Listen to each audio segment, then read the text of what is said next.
Okay, I'm going to hit start. Now I don't have to hit the other button. I don't know why. Sometimes it says you have to hit live, sometimes you don't. Don't know what that's about. But let's make sure everything is up and running.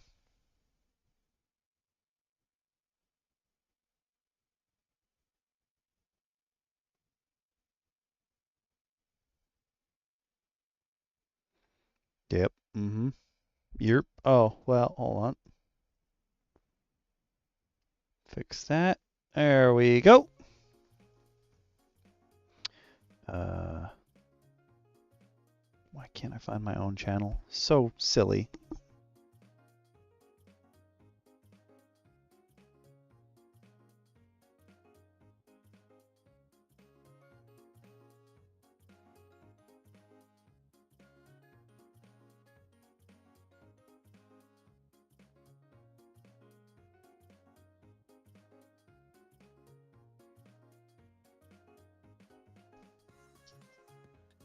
All right. YouTube is up and running. Next up, we check Twitch.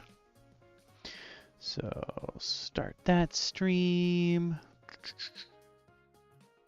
Boop. Nope. Nobody else, just me. Bloop.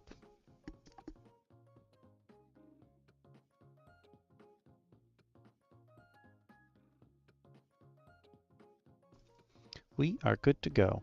I'm going to do something differently than I normally do.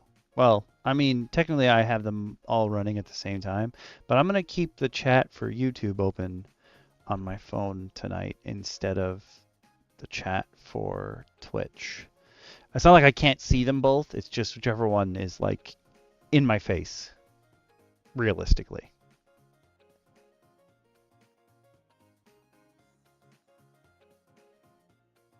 Oh, you can't just... Can I? Oh, yes, you can. Just full live. Boom. Yes. Give me that chat. Boom. Keep this one right in front of my face. And I think I'm going to adopt the play like lobby music before we actually start. I like this. We do this up. Dismiss. Boom. Done. Sweet. Okay. Do I have anything to catch up on? Or catch y'all up on? Did the thank you stream yesterday. I thought it was going to be pretty short. It ended up being 7.5 hours long. Made some new friends. We got to play with some friends. Awaz got to play with us yesterday, which was awesome. Excuse me. See, this is what you get on lives. You get my bodily noises, which are disgusting. I apologize. I don't really, because they're going to come out anyway. Better from the top than the bottom, let's be honest.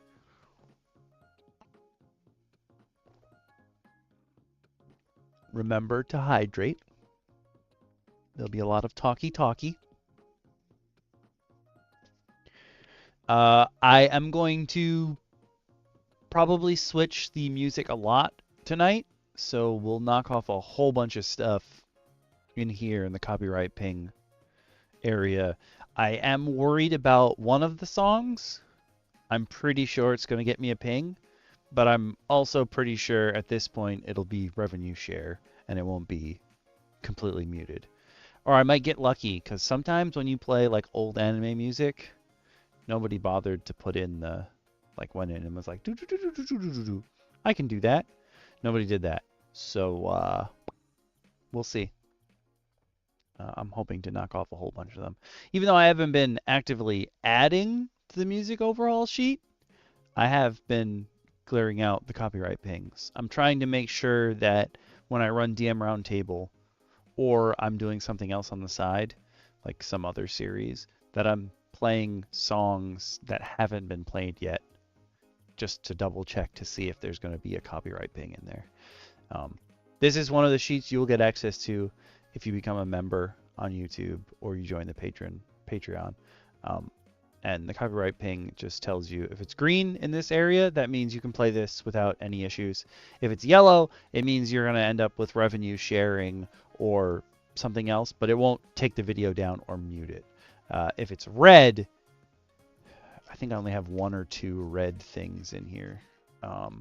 If it's red, that means you're either going to get a strike or they're going to mute your audio, which sucks. Actually, I don't think I have any reds yet. Or it'll be blocked in some countries, which does happen sometimes on YouTube. I have a couple videos that are they're written as like the issue is blocked in some countries.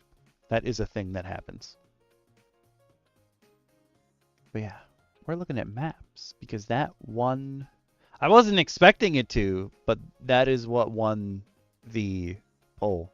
I didn't make a new poll. I'm a jerk. Didn't even think of that. I never made the new poll. Or maybe I did. Let's double check real quick.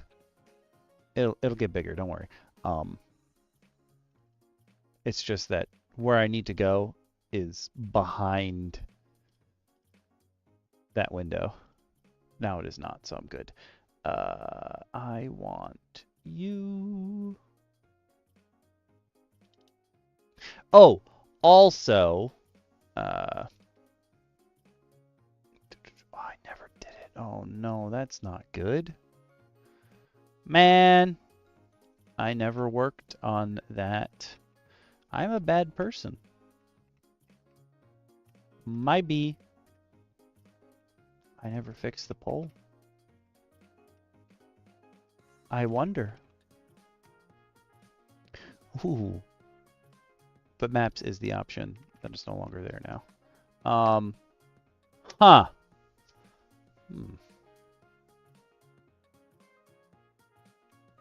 You know what? I'm okay with that. I will leave it at 9 options this time. We'll see. This is something that DM Shin and I did talk about on the side. I think also DM Lacara joined in the chat for a little bit as well. But we're thinking of not adding new options to the poll to like knock out what they are. So might as well run with it. I forgot to do it anyway. What's up? What's going on? Not much. What's going on, everybody? Pardon my crackling voice today. Are you sick too? I don't know if I've officially entered the realm of illness. I think I'm teetering on the edge. Oh. I'm sorry. No, it's okay. It comes with the territory. You have to go talk to people now. Well, I have to be around people. You don't have to talk. Understood. Yep. But they talk to me. But you know me, I can't be around people and not converse. So inadvertently, yes. We missed you yesterday. We got to play with Awaz and Joker. Oh, snap. And also Grim and Ace, but Awaz and Joker are the wild cards. I popped in and watched for a second. Oh, and Mergs. Can't forget Mergs. Mergs joined for a bit too. Mergs, hey. I had said before, like, I expected the thank you stream to be short and sweet, and then when I was about to log out, Ace came on, and then more and more people just showing up. And now I think it's probably the second longest stream there's ever been on either of my channels. Listen, sometimes your best streams, I feel like, are the accidental, like, oh snap. Like someone new comes in at the end and you just don't leave. Like I've been telling myself that when I return to streaming, I kind of want to change my format, and I want to host a lot of friendly tournaments. Ooh. Just to get people to play. We did try out, Ace tried out the stream together feature yesterday, and it makes you a chat room with the other person if you're not talking with if you're not on like a chat program or something, you can use that. I just muted my end. But it gives you a chat room, which I didn't think Twitch could do. And then it also merges, well, you can opt into this feature where it merges your chats. So if someone speaks, if you're on desktop, it just shows everyone as if they're talking in the same chat. But if you're on mobile, it will show like an icon next to that person to show which chat they're actually speaking in, but everyone can see them. I was like, that's actually a pretty cool idea if you really want to have like a group that you're going to stream with regularly, or like are not necessarily have the same niche, but they're close enough. That's a good way to spread the love around. No, I agree. I do concur. Yeah, it's actually a really cool way. And I think that it also promotes community. I got so excited because Ace was like, "Oh, my friend," and I swear he said Wandrew, and I was like, "Yo, Wandrew is coming to play. You got fished in there?" And he was like, "I don't know who that is." And I was like, "What do you mean? You just said he's coming." And he was like, "No, you keep. I didn't say W. I said LAN." And I was like, "I don't believe you." You're like, no. I'm pretty sure you said Wandrew was coming. Wandrew did not come to the stream. Disappointing. I'm so sorry. I know that was a big hope for you. I know. It'd be so cool to just hang out with Wandrew again. Those of you that don't know. Oh, we looked up that streamer that I talked about last week. The Christian streamer. She goes by Lil Bumblebear. And as it turns out, our friend Fish follows her. And we were like, what? What? Yeah, a lot of questions were raised with that one. I don't think it's in the way we think it is. However, I still laugh wholeheartedly because the idea that even accidentally, like, there's following is hilarious to me. I figure we'll give DM Lacara until 8:10 our time. No, she's in our time zone too. Never mind. Oh, perfect! So you were saying you were going to give her time that she doesn't need. Perfect timing. Absolutely perfect. What's going on? I was like, I'll give until 8:10. Wait, no, everyone's in our time zone. It's fine. We're all in the same time zone. Did you literally... What? I legitimately summoned you. Yeah. Perfect. It's one of those times where like the reception's just great. The spell goes through the first time. I rolled pretty okay. Like you rolled. Oh no, you actually succeeded. It's like, oh snap. When the DC's like over 25, and you're like, there's no way, and just everything goes correct.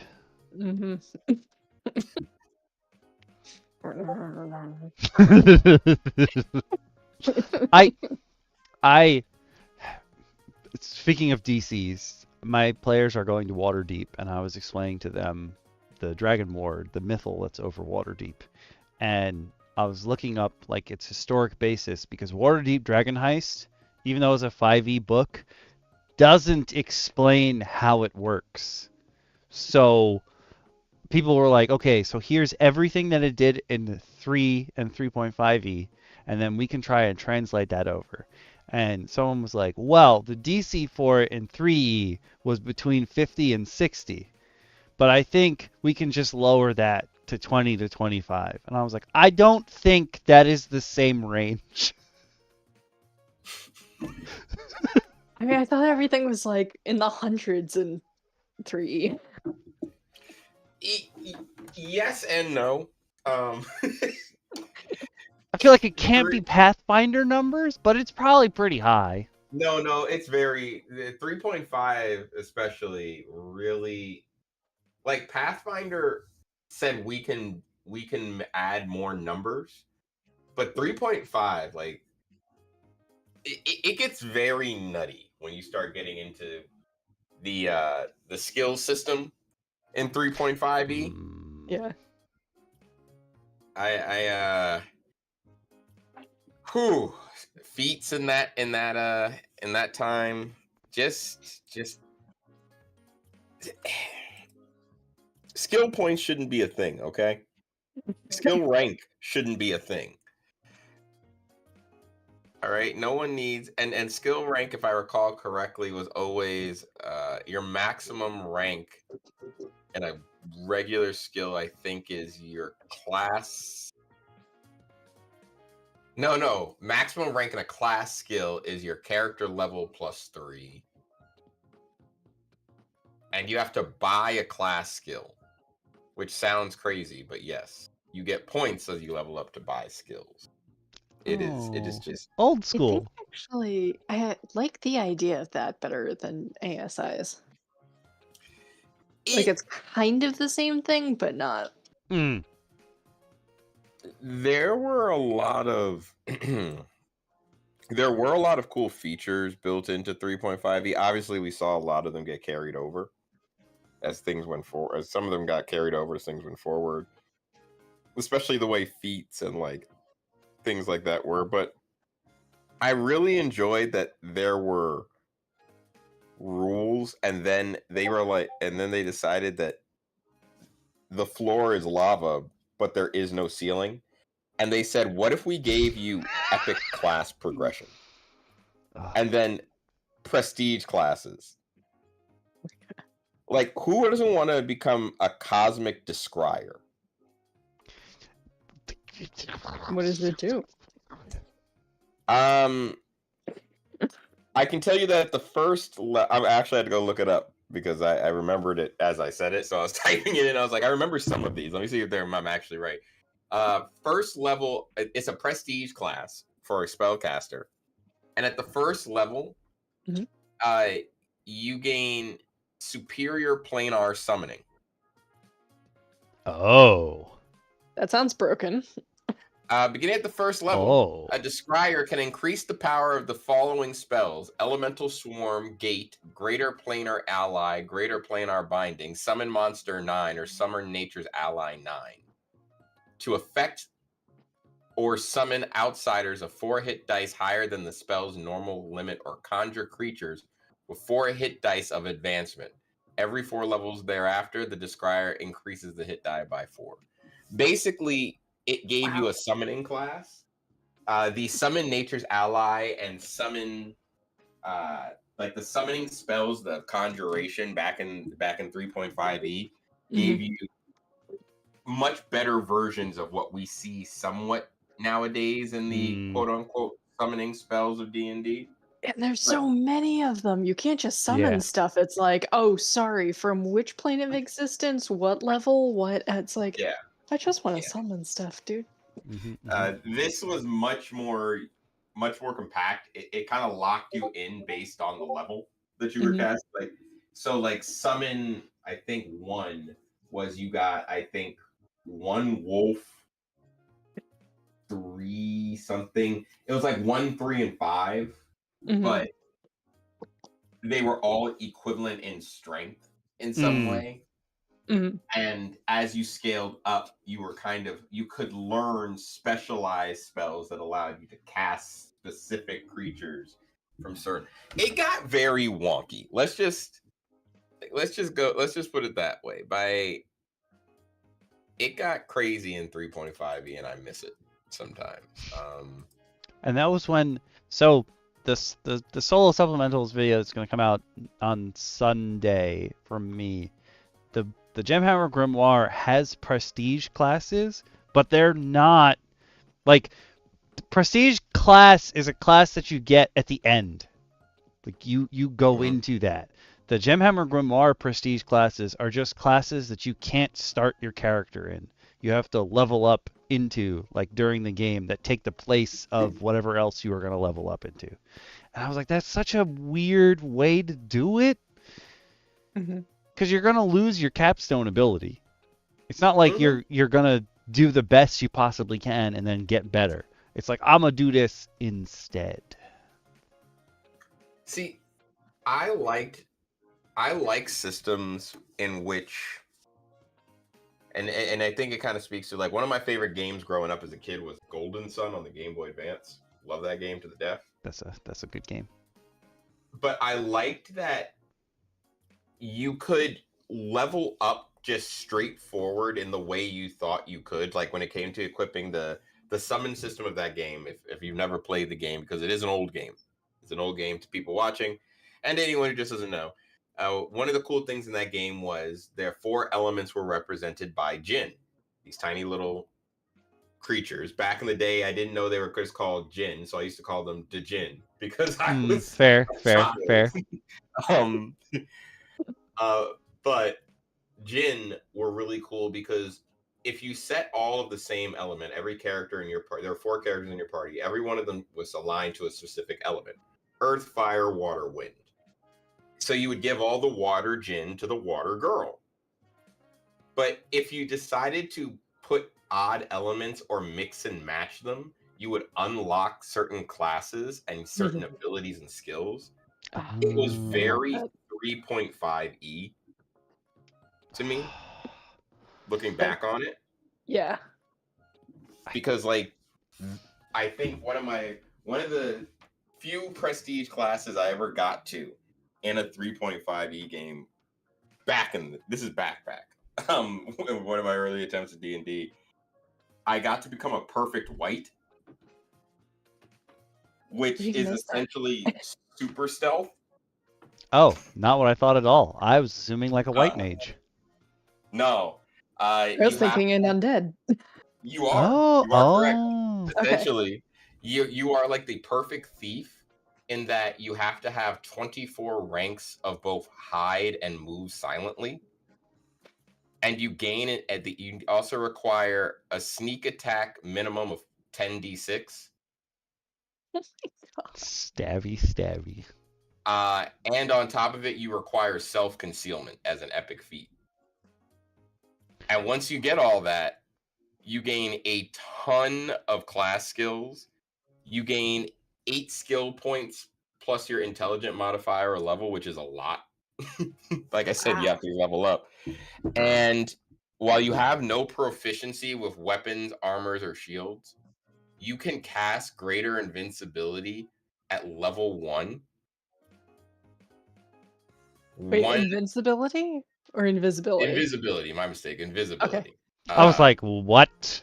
Sorry. Then you're just like that orc in the meme who's like, oh yeah, he's really bad at persuasion, but he just treats everything as intimidation. No, that's no. You don't get invincibility until level 3 when you gain incorporeal. The incorporeal spell, which essentially you can remain incorporeal for a number of rounds equal to 20 plus your white level. Oh my God.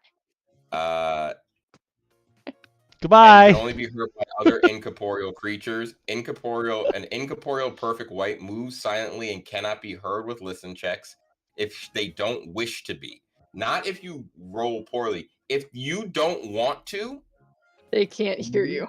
You can't be heard.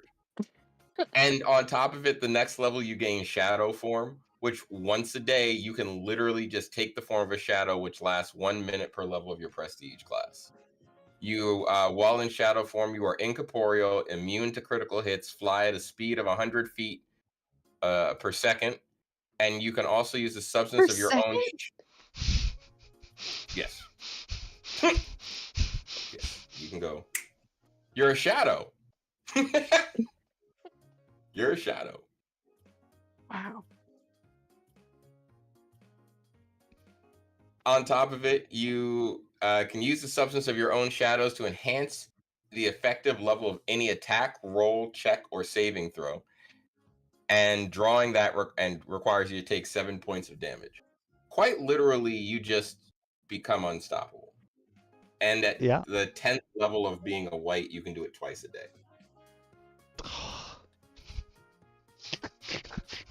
That's what I miss about D&D. I miss leveling into broken. Now, if it was a robot that you became, it would be Grimm's Wet Dream. I feel like if you wanted to be a robot, yeah, I think there was some like similar to almost a robot in 3.5e. As long as it's not killing a child, I'll consider it. Okay, no, Grimm. No. Grimm's like, take them all.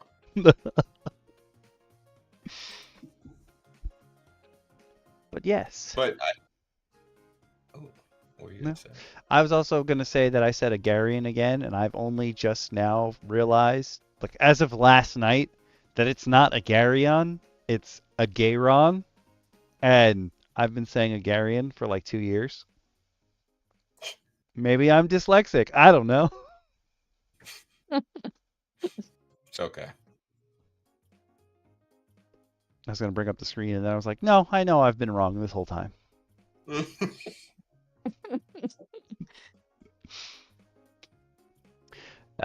But the winner of our poll last week, and when you came in, Shin, I realized that I did not put in a new item in the poll, so I'm just gonna leave it at the 9 options. 9 options is still a lot. Yeah, I think that's more than enough for us to get a good pick out of. Yeah. So last week's poll winner was maps, if you couldn't figure that out before. I realized as I was booting up the stream that the person I get maps from, the 2 people I get the most maps from, I am not showcasing here, and I feel bad because I would love to give them some more support as well. But there's a bunch of stuff we're going to go over today. And something Shin suggested last week was that we will show you how to put maps in a VTT. I'm using Roll20 because it's the one that I think the 3 of us are the most familiar with. But if DM Bacon were here, he could show you how to do it in Foundry. And there's a whole bunch of other ones like Demiplane and what have you. But you can also build maps in like Tabletop Simulator if you're using that on Steam. We will. A lot of cool preloaded, and that's actually cool if you want a digital DM. It's not one that I think of often personally because I don't necessarily like Tabletop Simulator as a running function because it gets so choppy. But I feel like there's just Tabletop Simulator to use for a role-playing game is hard because there's so much minutiae that the DM has to tell the system he wants it to be able to do. Yeah. It's more work to drag stuff to people in Tabletop Simulator, in my opinion, than it is for me to run it in Roll20 and like take the 12 seconds on roll stamp to make my little tokens. And when I say we'll show you how to put it into Roll20, DM Lacara and DM Shin are going to walk me through it because I don't remember. I haven't booted up my own. I only used Roll20 one time as a DM for my players session 0 when I taught them like the basic gist of D&D, and I have not logged in so long that it was like, do you want to restart your campaign? And I was like, ouch. I mean, yes, kind of, but ow. Like, secretly, yes. I just put a map and things together in Roll20 for a scenario that you guys never stumbled across last session on Friday. So, yeah, fresh in my mind. Don't feel bad. I've been cleaning up the living room like as I go, and putting away stuff that I don't need anymore because my players decided, hey, all the other trials, we're not gonna do them. Don't worry about it. And I was like, okay, I'll put away all my stuff. And like I'm just putting away map after map after map after map. It's all physical stuff that I had already, and I'm like, I hate you guys. That's awful. I'm sorry. But we're going to be taking a look at some maps here.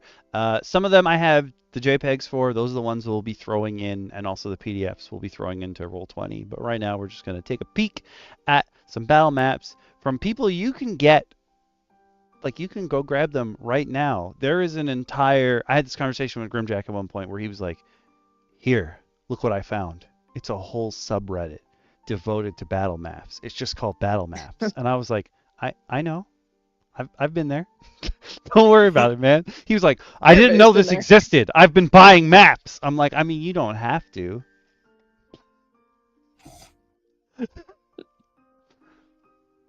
I'm very appreciative, but like, you didn't have to.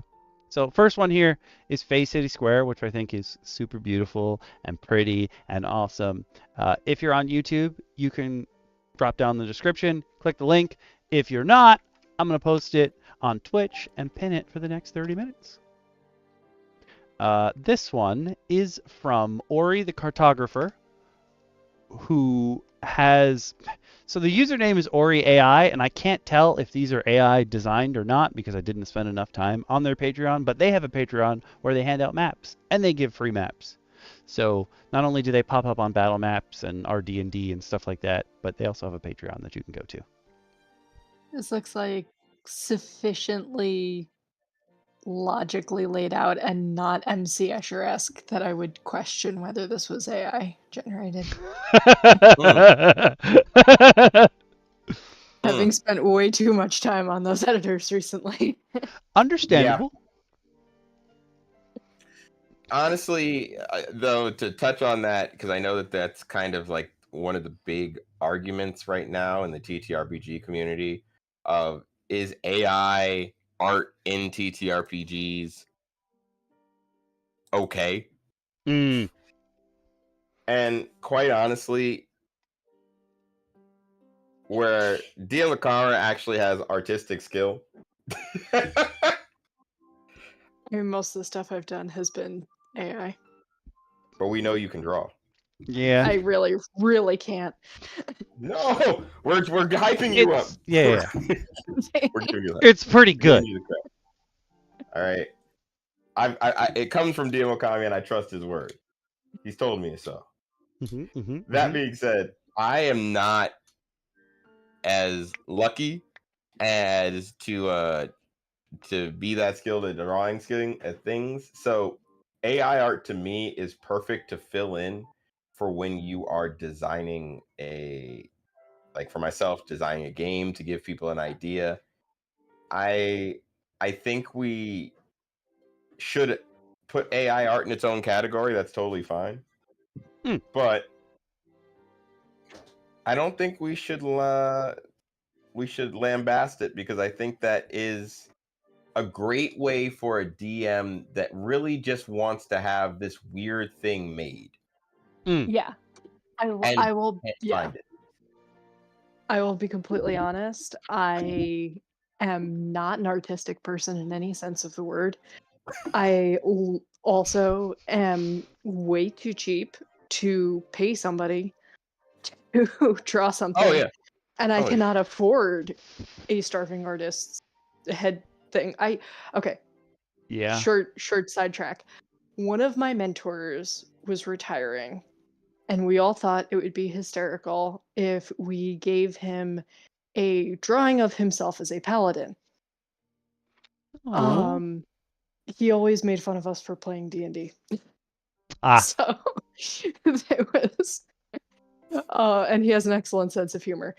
So we were going to commission an actual artist to give them a photo of him and have them draw him as a paladin. And I started pricing it, and I was like, even for a retirement gift, we can't afford this. Yeah. Some of them are so expensive for a commission. And then some of them are also really cheap on the other end. Yeah. So I am too cheap to actually pay for art, so it would literally be 100% theater of the mind Or I can turn something out on an AI art generator and give you guys something to look at. You know, I'm with you. I'm with you. I would love to be able to have an artist dedicate time and find an artist that did all the artwork for every bit of what I'm working on. Yeah. But we're not millionaires. Yeah, realistically speaking, the amount of time and this is to be fair too. The amount of time dedication required by the person producing the art to create my image, I should be able to properly accommodate them for essentially not doing anything but my task. Yeah. It's like you're building an entire world. Like that's a serious undertaking for an artist. Like I can't pay someone at that level. And the great thing about TTRPGs is you can use anything. I know that, you know, the copyright aspect of things comes in, but that really only kicks in when you're trying to sell your product. Yeah, if you're just showing something to your players. Fine. Go crazy. Yeah, no, you're absolutely right. No, go crazy if you're just showing your players something. Like, don't hold back. If you want your dragon to look like Pete the Dragon, go for it. Like, that's up to you. There's no, like, I'm even trying to design things. I like the old the old adventure style, black and white comic art style. I really love that. I love that from like the original D&D books and like magazines before we had color or when we used color sparingly because it cost too much. When nerd stuff was not cool and you did not make money off of it. when you printed it on the Xerox machine for 25 cents in the library. Well, actually for like 5 cents back then, but like that is my favorite art style. Finding someone, I tried pricing it because I was in a similar boat. I tried pricing it just to get an idea, like, ooh, how much would it cost? It cost me 2 days to find the name of the art style. So it cost me 48 hours of time. And by the time I started to narrow through people who were really good at this art style, I was just like, oh, I can't afford you for just for like, I was like, oh, what if I just get the 6 classes at the time done? It was gonna cost me close to rent, and that's just too much money. God. Yeah. I can't imagine what it cost Grim. So Grim, for our campaign, the characters that are in his backstory, they're not even the characters that anybody is playing, but he made characters in his backstory that are based on everybody that we played with, and he hired an artist to draw his backstory characters, and then he hired that same artist to also draw an action pose with them and their teams. I'm like, I can't imagine how much that cost. Holy moly. Yeah, it's a lot of money. I will. Technically, they all have our actual faces on them. That's why I'm like, I don't know if I want to show those. That's awesome. No, keep that for now. Yeah. To be fair, your face has been seen. Yeah. Mine is out there, but maybe not the rest of the crew. They have actual pictures of us, like, added on and slightly airbrushed so they fit better into the rest of this guy's art on the characters. That is what Grimbo paid for. Like, I had such an art disappointment last week. Oh? I was looking for stuff and I was like, oh, you know what? I should see what cool like Discworld merch there is out there. And I was thinking like fan art stuff on like Redbubble or something. I was looking for like other people making stuff and there was like nothing. And I'm like, why is there nothing? And then I'm like, oh, is there like an actual store? So I looked it up and sure enough there is. And I went to it and I was like super excited, except I hate the art of the artists that were actually commissioned to do the official Discworld art. That's so disappointing. It's like all these characters I love, and they have like a million posters of all of them, like, and the different locations and stuff. And I'm like, I love all of them, but I hate this art so much. What a disappointment. My husband's like, "Do you want me to get you anything from there?" I'm like, "No." No. Oh no. No thanks. Yeah. That's such a well, disappointment. it's good for my wallet.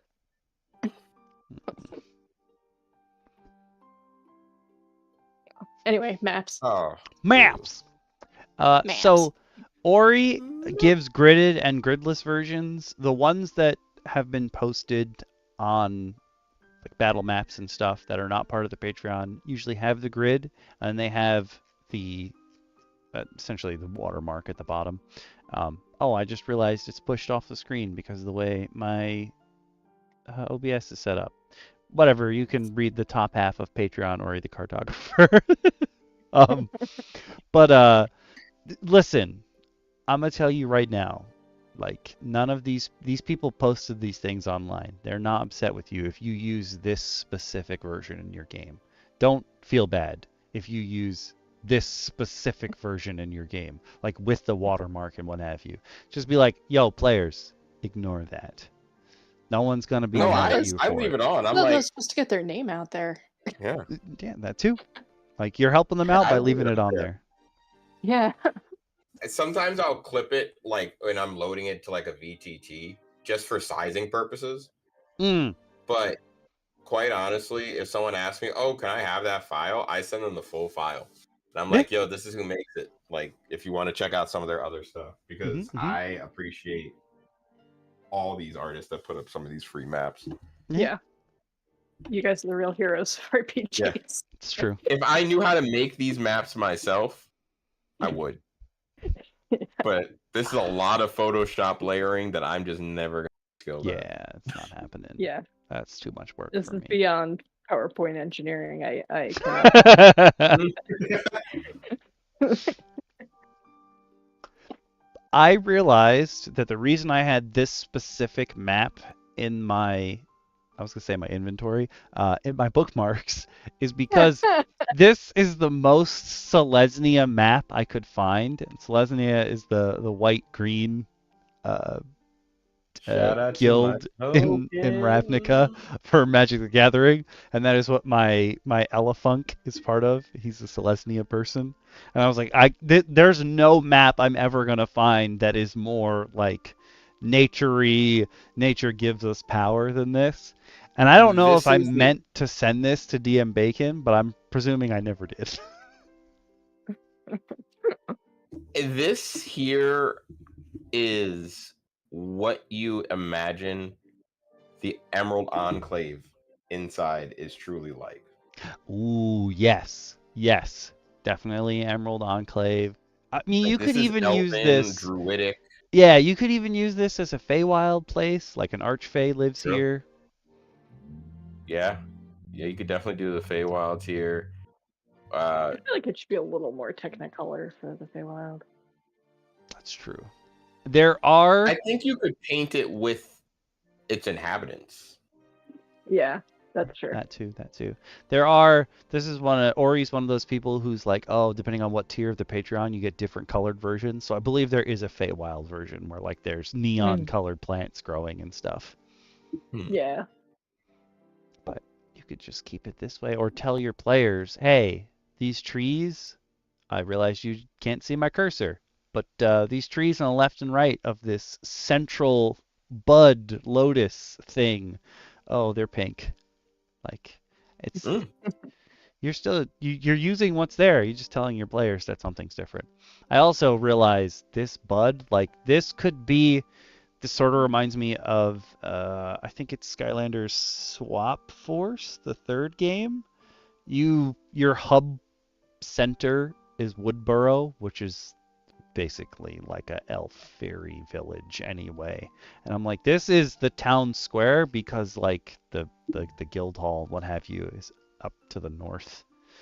And you can have so many things dealing with like the bud of life, like people come here to pray, or if it's, you know, the bad part of the campaign, that's what people are coming to attack. And like the women and children are fleeing, the non-combatants fleeing, but like the guards have to be here to stop them from attacking the bud. Okay. Is that what that's supposed to be? I thought that was some kind of like sacred pool. Because the thing in the center, I'm guessing, has to... It looks like it's open, and there's lily pads, so I'm thinking it's got to be some kind of lotus. It's either open or can open, I think, is the idea of it. Because I'm thinking those things are branches of some kind, so... Something about you life. Saying that, you saying that gave me a bunch of flavor. So hear me out. Okay, Your party is instructed. You've got your campaign going. They run across in a dark forest. We're going to make it very simple. A dark forest, an elf. He hands them a tiny leaf containing a dewdrop. And he says, please, you have to deliver this to my home. Before he runs off and gets chased by some shadowy, odd creatures in the night. He gives you directions. You get there. You see this. As you enter, you realize that all the elves are all Nordically themed. You bring this dewdrop to the center because it's literally the seed of Yggdrasil. Yeah. And you have just helped to revive the world tree. Bam. Welcome to your campaign. There is so much Yggdrasil around lately. I love it. Yeah. I love me some Yggdrasil. I love the Norse and their mythology, all right? Oh man, you are gonna love when I do the showcase of my world. Welcome back, DM Lacara. I know. It's so nice to have the I almost said the thruple. Sure, we'll be the DM thruple for now. It's fine. Oh, I was so sad last week. I was even sadder when I found out that Shin showcased the system that I've been waiting to hear about for like a year. One session I missed. I was gonna say one of these days I have to do for the roundtable the full reveal. I'm finishing up stuff, so trust me, when everything's ready, we will actually. You know what, Okami? Maybe for the anniversary. Yeah, we have some ideas for the anniversary. I'll go through the edited class that I'm doing at Awaz's request. The as we're now calling it, the Chemideer. Is going to be the artificer subclass for my potion thrower. Yeah, I love this. I love all of this.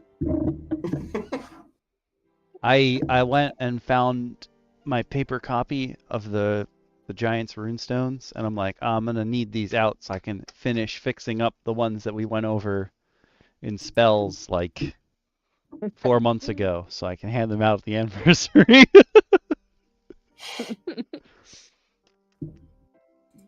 We got stuff cooking. This is definitely your deep in the woods. Like, there's mysticism involved. Obviously, the various color versions of this map are fun. But this could also be, you know, I think that we often paint our enemies in dark tones. This could be a boss's room. You get in there. You get in there, getting ready. You fought through all these hordes of undead creatures, and you get to this center atrium, and it's just beautiful and well built. There's like undead tending to the garden and the water, looking oddly zen. And literally, there's just a lich sitting on top of this lotus as his phylactery. And he's just like, oh, you're here. When you said that, all I could think of was you could even use what's on this map as like the puzzle for the battle, like the weird like egg light shaped things. That's like exactly what I was thinking. You gotta pop all of those. They're eggs. They're about to make monsters. Yes. Like, you don't have to make this nice and good.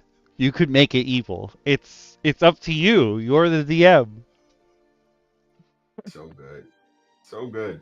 The xenomorphs are coming. The xenomorphs are coming. A female vampire that was like really into gardening as a human. I love this. She's finally found a way to reproduce, even though she's undead. Wait, isn't that the plot of the Van Helsing movie? Yep. Yes, it is.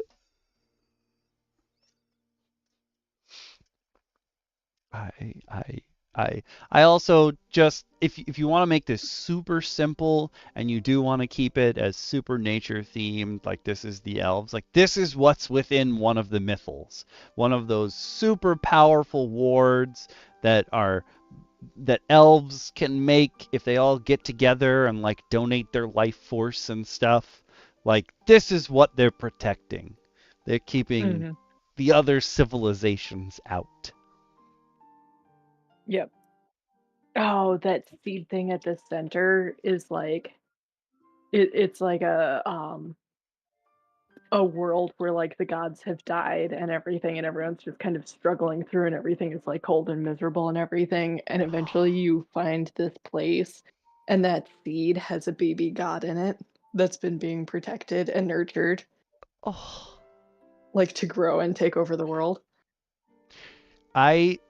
You saying that makes me feel like you can see there's some kind of leaf like below the water surface. Like that's the stuff that pops up and protects the god seed from enemies. Yep. You can do so much with just this one little map. I'm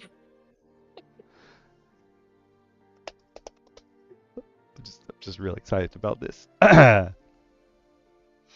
I was thinking, depending on what maps we're on, it doesn't have to be for this one. It's something, the next map we look at, I will have stuff for. But I was also like, yo, you know what would be cool if we could be like, what monsters or creatures have we gone over that would fit here? And now that I'm saying it, I'm like, obviously a tiny swarm of fae has to be here somewhere, just chilling. Oh, yeah.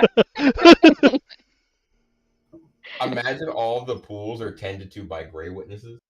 And like, okay, it'd be hear like me a out. passing through point, like souls go through the pools. Yes.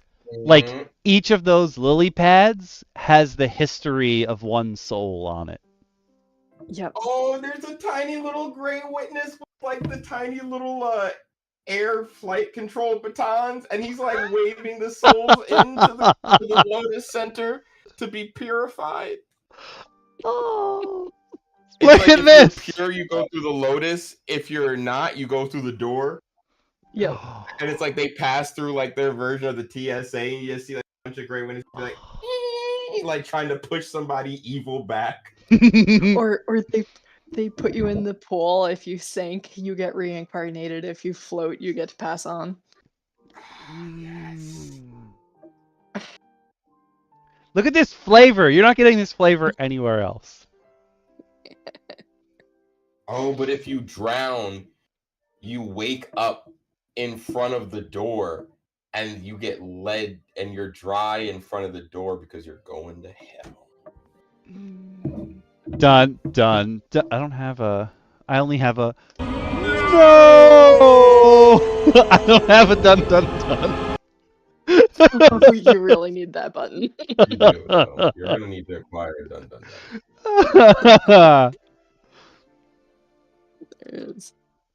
There's a lot. I mean, it's such a universal, like there's so much universal symbolism here, like for you to run with. Oh yeah.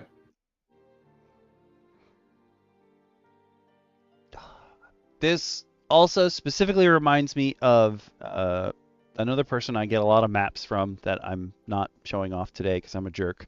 Yarrow Studios does, they're called Infinite Dungeons, and it's like a 20-30 foot scroll that has like one continuous map that keeps like changing as you go, and one of them starts with like a Feywild area like this, and then like you like have to go through a trek through hell and fight a demon, and then at the end you run through like a little mini labyrinth. And this is what I was thinking, and I was like, that's the kind of cool stuff. Like, you don't have to use one map by itself. You can stick as many of them together as you want. It's your game. That is awesome. I was also like, you know what would be really cool? If it doesn't even have to be me. If someone just ran a one-shot of like traveling through one of the Infinite Dungeons. I mean, I assume that's what its whole purpose is, but I haven't seen too many people do it. I am designing something kind of like that for the labyrinth. Oh my god.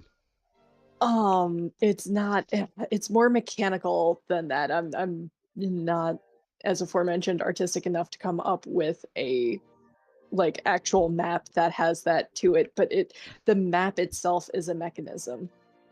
But you want to know something crazy? What? I did something.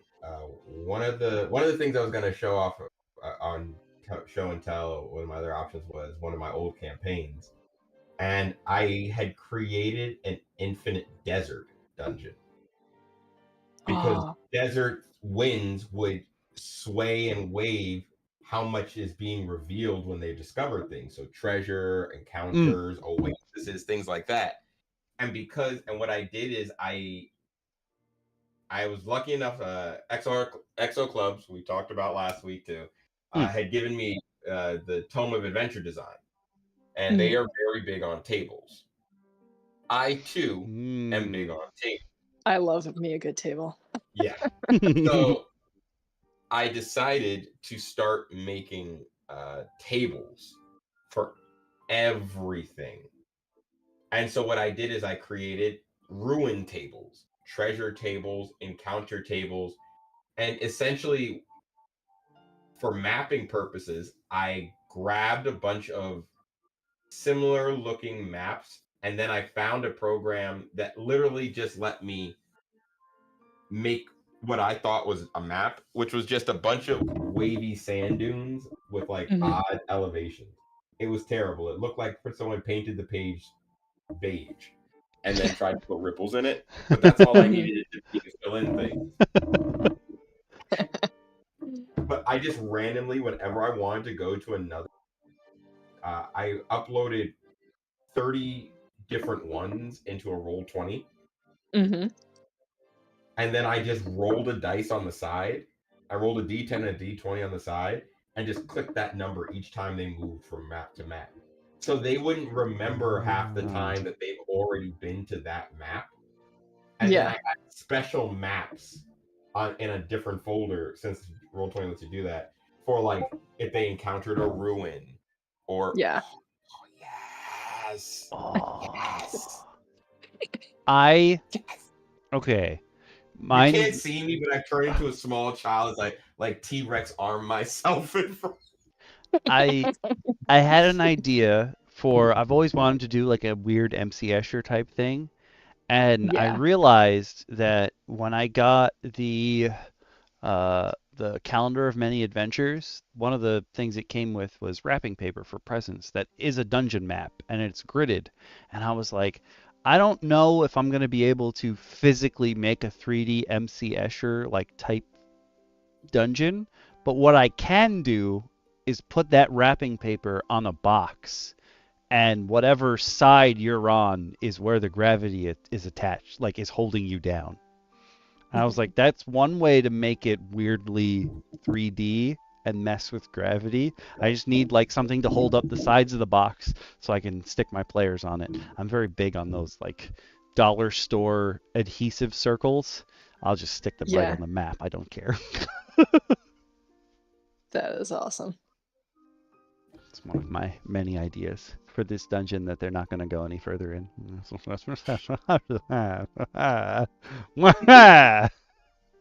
If it makes you feel better, I just found out a week or two ago when one of our illustrious players, who also ran the first D&D campaign that I was in, created an entire backstory and handouts for these 2 adventurers that we just stumbled across on the road one night. And our group was too paranoid to talk to them and like snuck away from them. And 4 years later, we found out who they were. Oh my god. Well, my players got through. I ran them through Thunder Tree, but I had like a weird cult with a god from a different universe messing with them, and they're worshiping him and what have you. And my players like stayed in Cult Town. They didn't leave Cult Town. And like 7 sessions later, they were like, "We haven't met any like cool NPCs to hang out with. Like, why are there no bards?" And I was like, "'Cause you guys are weird and won't leave the place that's gonna kill you. I have them. I have their minis. I have their backstories and their stat blocks. You just won't go out and meet them." Oh my god.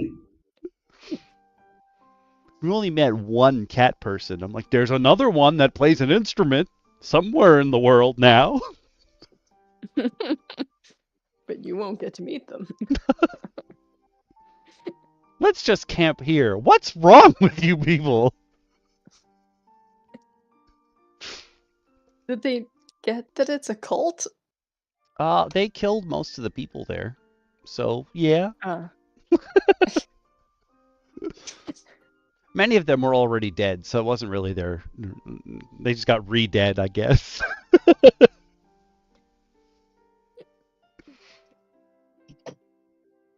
I think that was around the time that, out of all the races ever, Grimjack had always been like, I want to be a drow, because there's a weird thing on the internet where drow, like, are extremely sexual, and all they want to do is have sex.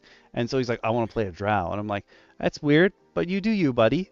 And for the whole campaign, he's been like, yeah, the internet taught me that this is how they are, and I'm gonna play them like that. And I was like, I mean, you do you, but not really. I'm gonna let you know the drow are not interested in procreation like that. Just gonna throw that one out there. And so, but there were some gnolls, and there's like a gnoll shaman that is just a skeleton of his former body and what have you. And after that, he was like, yo, I want to play a gnoll. And I was like, oh, okay. And that became, every once in a while, he'll bring up like, yeah, I'm going to be a gnoll. And I'm like, oh, okay. It's all right. You choose your weird fantasy race to be. That's fine. You do you. More power to him. So, is he going to be a skeleton gnoll? Did he decide, like, since he wasn't ooh. boning in one way, he was boning in another? That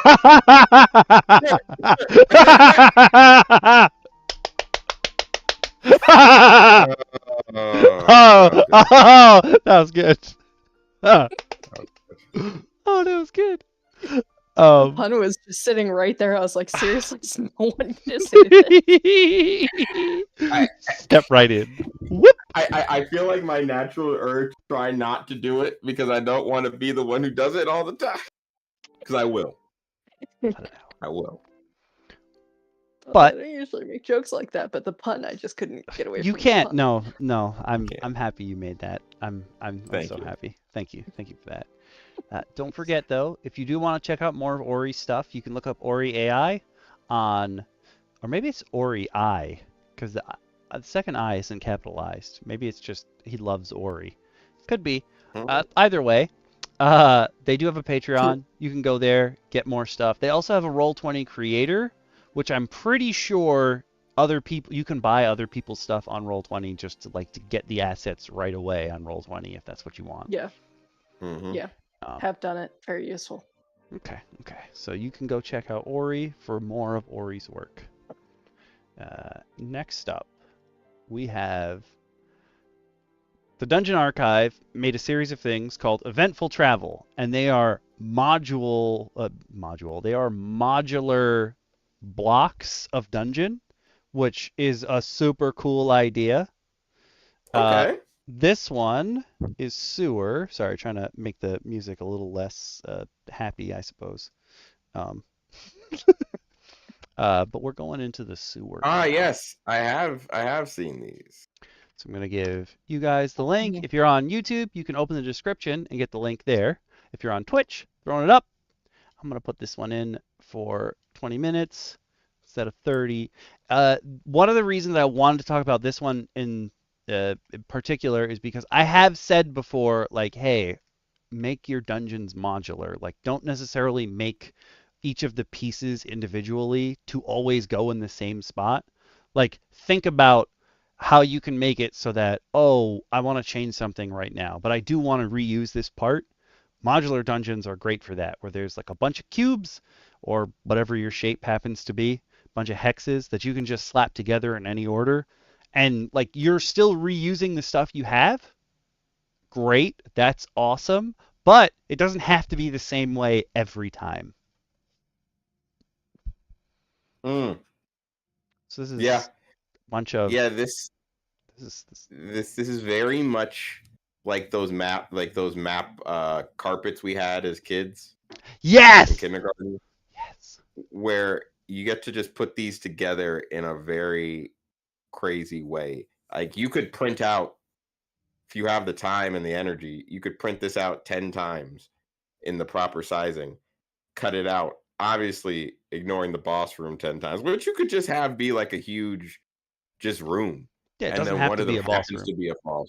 Yeah, one of them happens to be the boss room. You know what I mean? Like, but I feel like this is a very cool way to like slap together a consistently like rearranging dungeon. Yeah. And who doesn't want to go into the sewers? Like, we've done over so many monsters. Even our first monster that we ever did, like, lived in the sewer. That's all I could think about. And then I was thinking about all those worms, you know, them male worms. You got to check their junk to see if they explode because of the typo. That's all I was thinking about when I happened to see this. I was thinking more about the one creature we thought we looked over that loves to drown its enemies in the sewer waters that we said would be a fun one that has that we chameleon gave dude. It tremor sense. Yes. Yeah. That's fantastic. The one we gave like ripple sense. Mm-hmm. Like there's a lot of cool things that we've looked over, I think, that would fit in this dungeon setting. And sewers, honestly, if you've got a major city, and that's just if you're playing like base 5e, right? If you're playing base 5e in Waterdeep has underground sewers. If you're playing the Waterdeep, the very first Waterdeep Dragon Heist, you're literally going to encounter the sewers. And the sewers are their own maze. You can always have a dungeon underneath your cities. Let your players engage the sewer system. Oh, they're complaining about how they haven't fought anything, they haven't got a chance to use these abilities. Okay, cool. Give them if you ran out of an idea for a session one day, throw them in the sewer looking for something. Because everyone deserves to get attacked by a shit monster. Like I have multiple times. There's so many varieties of jellies and oozes and puddings that you could put down here. Look, this sewer water is gross and green. There's clearly a gelatinous cube somewhere. And let's face it, every sewer system everywhere in every RPG has dire rats or were rats. You know they're down there. Come on. Come on. You can even put the turtles in there if you want. But part of the reason why I wanted to share this set in particular over all of them is because there was an argument in the comments started by a commenter who was like, hey, you ripped off these sewer tiles. And everyone was like, huh? And this guy was like, oh, back in the 3E days, Wizards released a set of modular sewer tiles. And you just have the same ones here. And everyone in the comments was like, are you sure about that? And the guy was like, yeah. And then he went and looked and he was like, oh, they're different.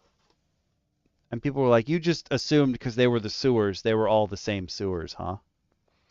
And he was like, yeah, maybe. No. But the thing is, those same sewer tiles, I'm going to switch cameras. I should have fixed the AI because it's going to wig out on the camera. If something I have gone over before is Dungeon Tiles Reincarnated are D&D tiles. They are modular tiles that Hasbro, I guess, Wizards released. I don't know if this was released. Yeah, it had to be Hasbro as well.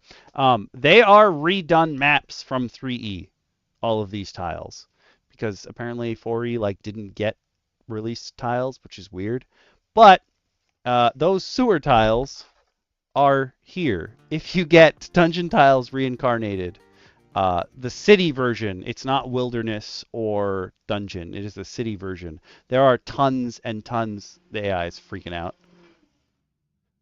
Tons and tons and tons of sewer tiles in here, and they are modular. You can slap them in any order you want. Like if you need an option for sewer tiles and you don't want to print this out, and you'd like physical toys to play with, you can get Dungeon Tiles City, and there's tons and tons of sewer tiles. And just like this one, there's also like weird stuff in between. Like this has the treasure room or the garbage room. Same idea here. It's not all just open spaces or small corridors. There's tons of stuff in here. And it's cardboard.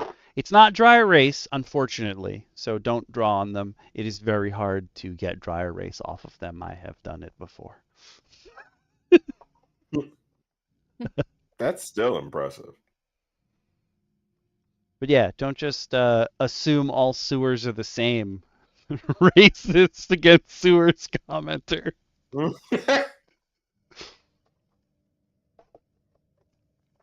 I have a full breakdown of all the tiles in this box on my channel elsewhere if you want to go see what's in it before you go out and purchase it.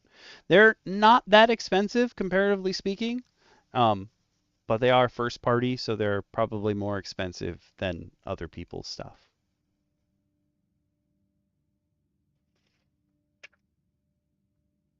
I should have timestamped that myself for the Dungeon Tiles card, but I didn't, and that's fine. I also didn't write down the timestamp for when we started talking about sewers. Whatever, I'll figure it out later. Right now I'm trying to figure out why the all speaking is not speaking. I guess he is. It's probably really low though.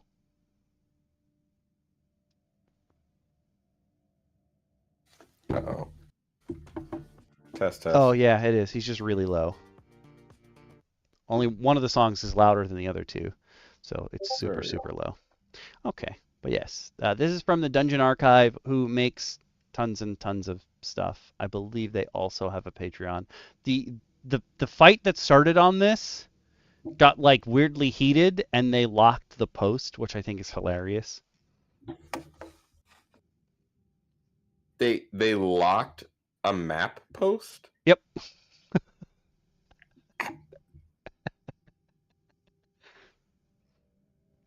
I'm trying to find. I think they have a Patreon, but I don't think it's linked here. Pretty sure they have a Patreon.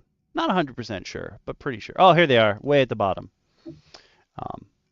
I didn't go to Ori's, but they have many, many different things. And a lot of people I'm seeing, the way that they do it is, depending on the tier, they may just give you a pack for VTTs, like specific VTTs. Like they do ones for Foundry, which is what DM Bacon uses. Though we're Roll20 people. DM Bacon also doesn't just put maps in. Like his maps are all animated and they've got 3D elements. He's going way above and beyond. Mm-hmm. He's built video games. That man. Yeah, he's built entire video games for one shots. He's way way past the baseline level of what's required. Listen, theater of the mind is all that's required. Anything you do is extra. I give my players a map. They're like, whoa. Yeah. What is this? Is that a token? Oh, hell yeah. And they're happy. GM has given us a map we can see.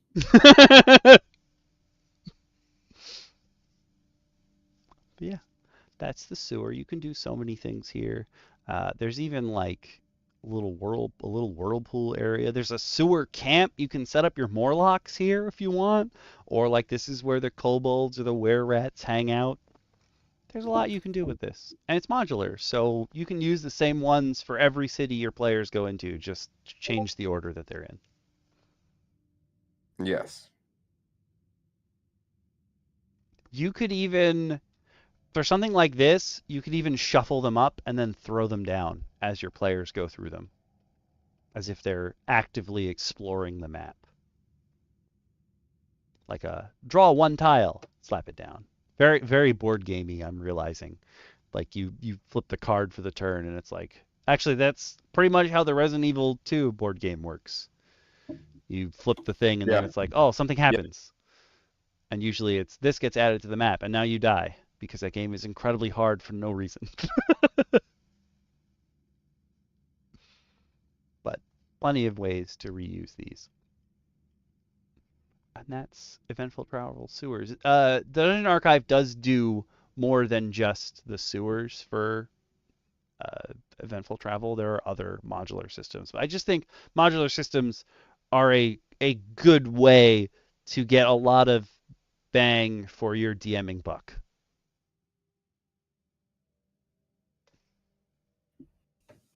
If you want to know another great way to get a bang for your buck, Oh, great lead-in. Oh, that's amazing. I think I know a good place to go.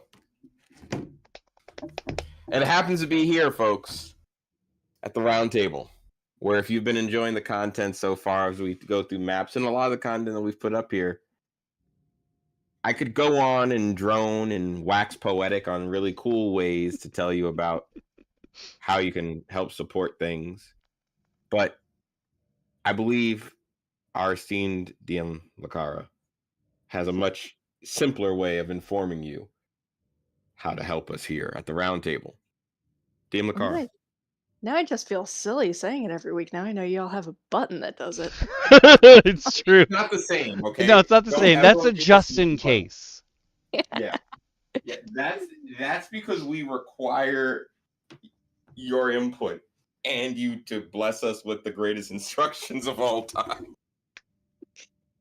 Oh, I am here this week to tell all of you people, you lovely people in real time, to hit the buttons.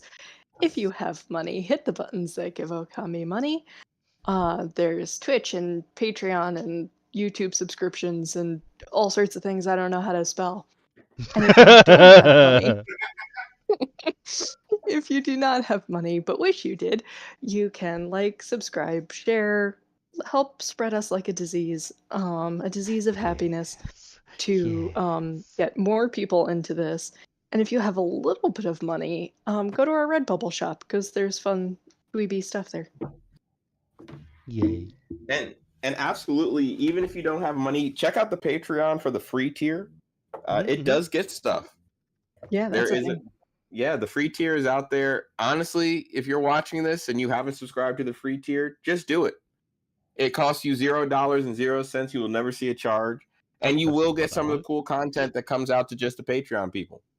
And if you ever want to, kick us $1. If not, it's no problem.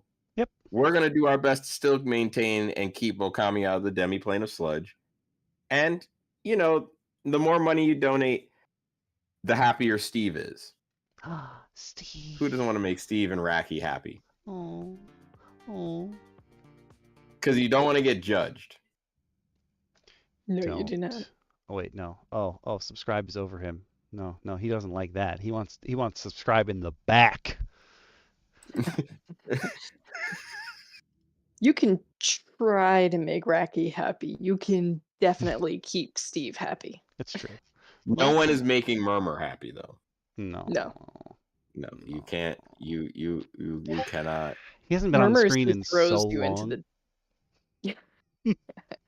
I mean, we haven't had to critically judge anything ever since we block. I think we've true. to avoid heavy judgment.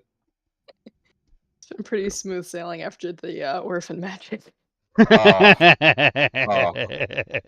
Good old orphan match. Good old Victorian orphan match. I have to say, one of my prompts for the artwork that I generate is Victorian, because I just and every time I type it in or write it into my generator, I start cackling because I just think of I should just finish it with Victorian orphan magic. I know. Oh yeah. I know I should. I have yet to find a way to fully sprinkle it in, but I need some Victorian orphan magic. So good. All right, now we're gonna jump from the sewers to a bit of a worse place. This is the execution square. Somebody is gonna die.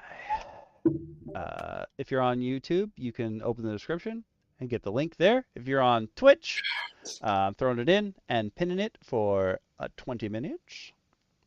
Bloop. Okay. All right. Hear me out. What are you thinking? Please, yes. Please say what I'm thinking. Oh no, I'm gonna let you rock. No, DM Lacara, it's your time. You go, please. I know we're on the same wavelength. Please. I was gonna say I wouldn't say an execution square is worse than a sewer, because in a sewer, everybody's at risk. At an execution site, I mean, probably only 1 or 2 people are. All right, fair. Go ahead, Shin. What were you gonna drop on us? So here's the thing. NX, you are 100% right. I was gonna agree with you. I'd rather be on the chopping block than trapped in a sewer, personally, because it's gonna reek and I'm gonna die. At least here it's quick. Down there, I'm asphyxiating on poo gas. I don't want it.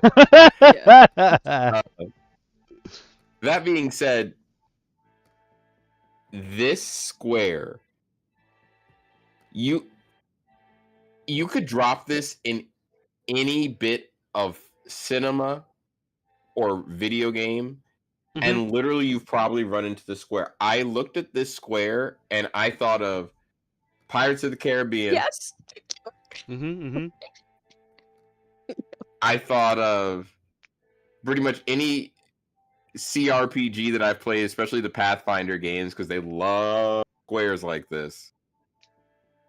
Yeah, the tiles on the roof are very... Yeah, going in that direction harder. And I thought a whole lot of a almost like Parisian version of Final Fantasy Tactics. Ooh, because this is literally the perfect battle map to me. It has elevation, and you don't have to explain what's going on inside to allow someone to get to the top and disappear from the map. It actually almost allows you to segue into a side map on the right side and just be like the inside and have an entire separate part of a battle map. This is so well constructed to me. Yeah. And even they didn't have to put a bird's nest on the roof of this building. Like, it just has so many little things lying around that make me feel like this world is lived in. That, to me, I saw that, and at first I didn't realize it was a bird's nest. And I was like, oh man, somebody has a secret cache of ammo. But you know what? It could be. It could be. It can be. And I see, like, this cart over here that's close to the executioner's stand that's like smashed into a tree, I'm like, that's the getaway vehicle. When you said go up and to the right, I was like, oh, I'm thinking this thing slides behind the back. Somebody shoots the rope that's holding your guy up. He falls through the trap door, and they put him on the cart and run off. Somebody's watching from the shadows by that pile of boxes behind it. And you know what? These raised platforms, that one of which the bird's nest is sitting on, they're Aero towers. But one of your party members is in the Aero tower, arrow ready to shoot down your rope. There's also, if you scroll down to the bottomish right, there, if you zoom in, there is an entire wagon load of coal and a bunch of barrels of who knows what in the corner. Oh, there is. Oh, good eye. Good eye. And you know what's right below it? It looks like more barrels with some rope attached to it with a pulley system, which means there's a hook somewhere. Yep, probably under the eaves of that roof. I'm betting that's probably a flammable oil. And I wouldn't be surprised if there was a sewer entrance not far from here. Oh yeah. Smack all your maps together. Who's gonna stop you? But nobody. You know what's crazy? If you scroll up to the opposite corner, so not the bottom right, but the upper left, you see a box marked "Do Not Open," as well as various clothing items to hide yourself once you've gotten away. Yep. Oh. There's gloves and what look like scarves or shirts or something. Yep. This map alone has given you so much story, and you haven't even started the fight. There's a pair of shears sitting on top of some silks outside the hotel. Oh yeah. So many big stabby shears. And if you notice right below the shears, torches. That's a box of torches. That totally is. You know what else is up in the very top rightmost corner? A trash heap and a rat. There's your sewer entrance. Oh, there is. There's so much you can do with just a map. Just a map. Yeah. You don't even need tokens on this map. You could actually even, you know what's crazy? It's so detailed that if you scroll if you're looking at the bird's nest and scroll down, there's a notice board outside the building. Oh, the bulletin board. It was a hotel. Oh, it says notice. I thought it said hotel. Yep. There's a notice board. There's fresh bread. People just leave apples outside. There's literally 2 apples sitting outside. I'm like, those have shuriken in them. I want to know what's in the "Do Not Open" box. I was thinking that's how you set off the distraction from up there. There's an animal in there. An animal that does not want to be caged. Somebody shipped a bobcat in for this exact reason.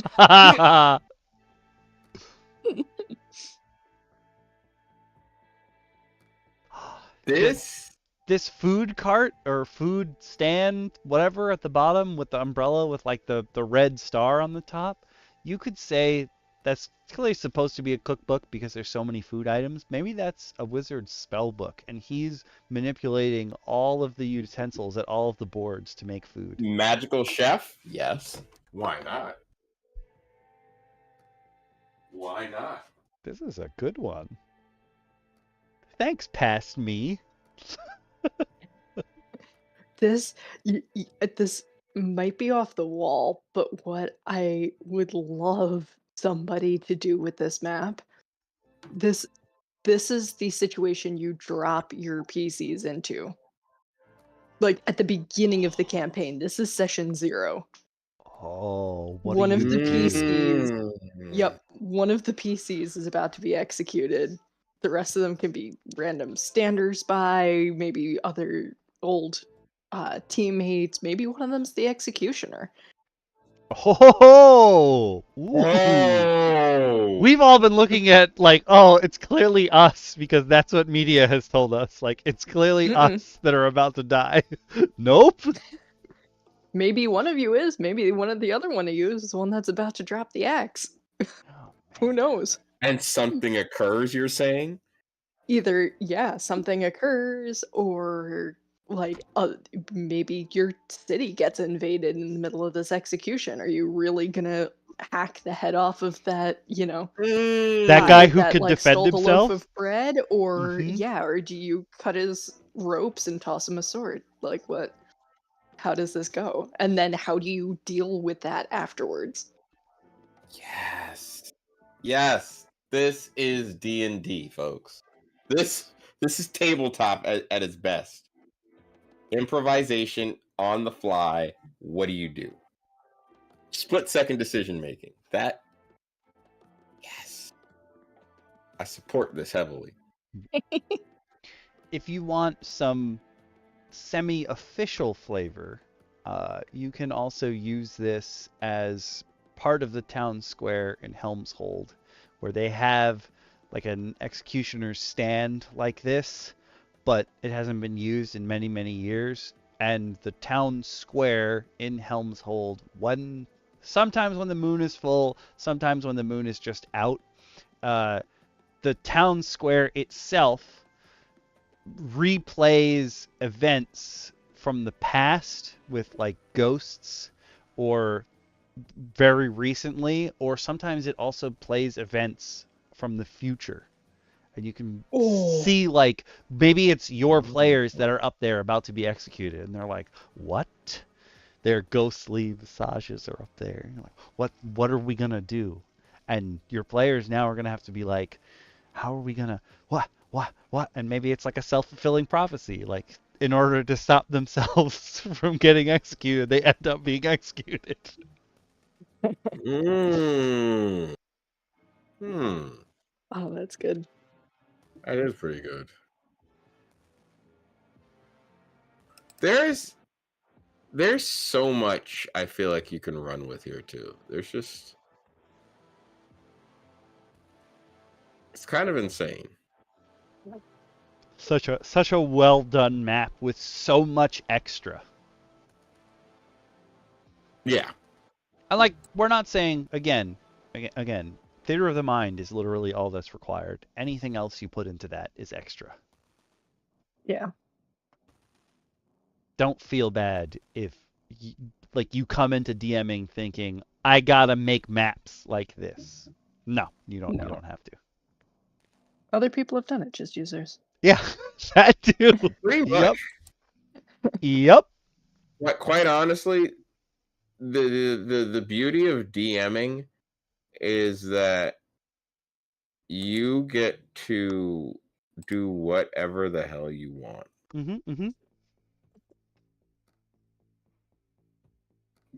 And no one gets to tell you you're doing it wrong unless you're a rules lawyer.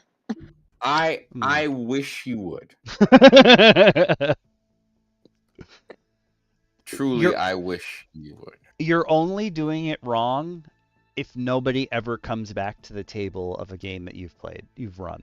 That's the only way you could possibly be doing it wrong, that no one is having fun. True.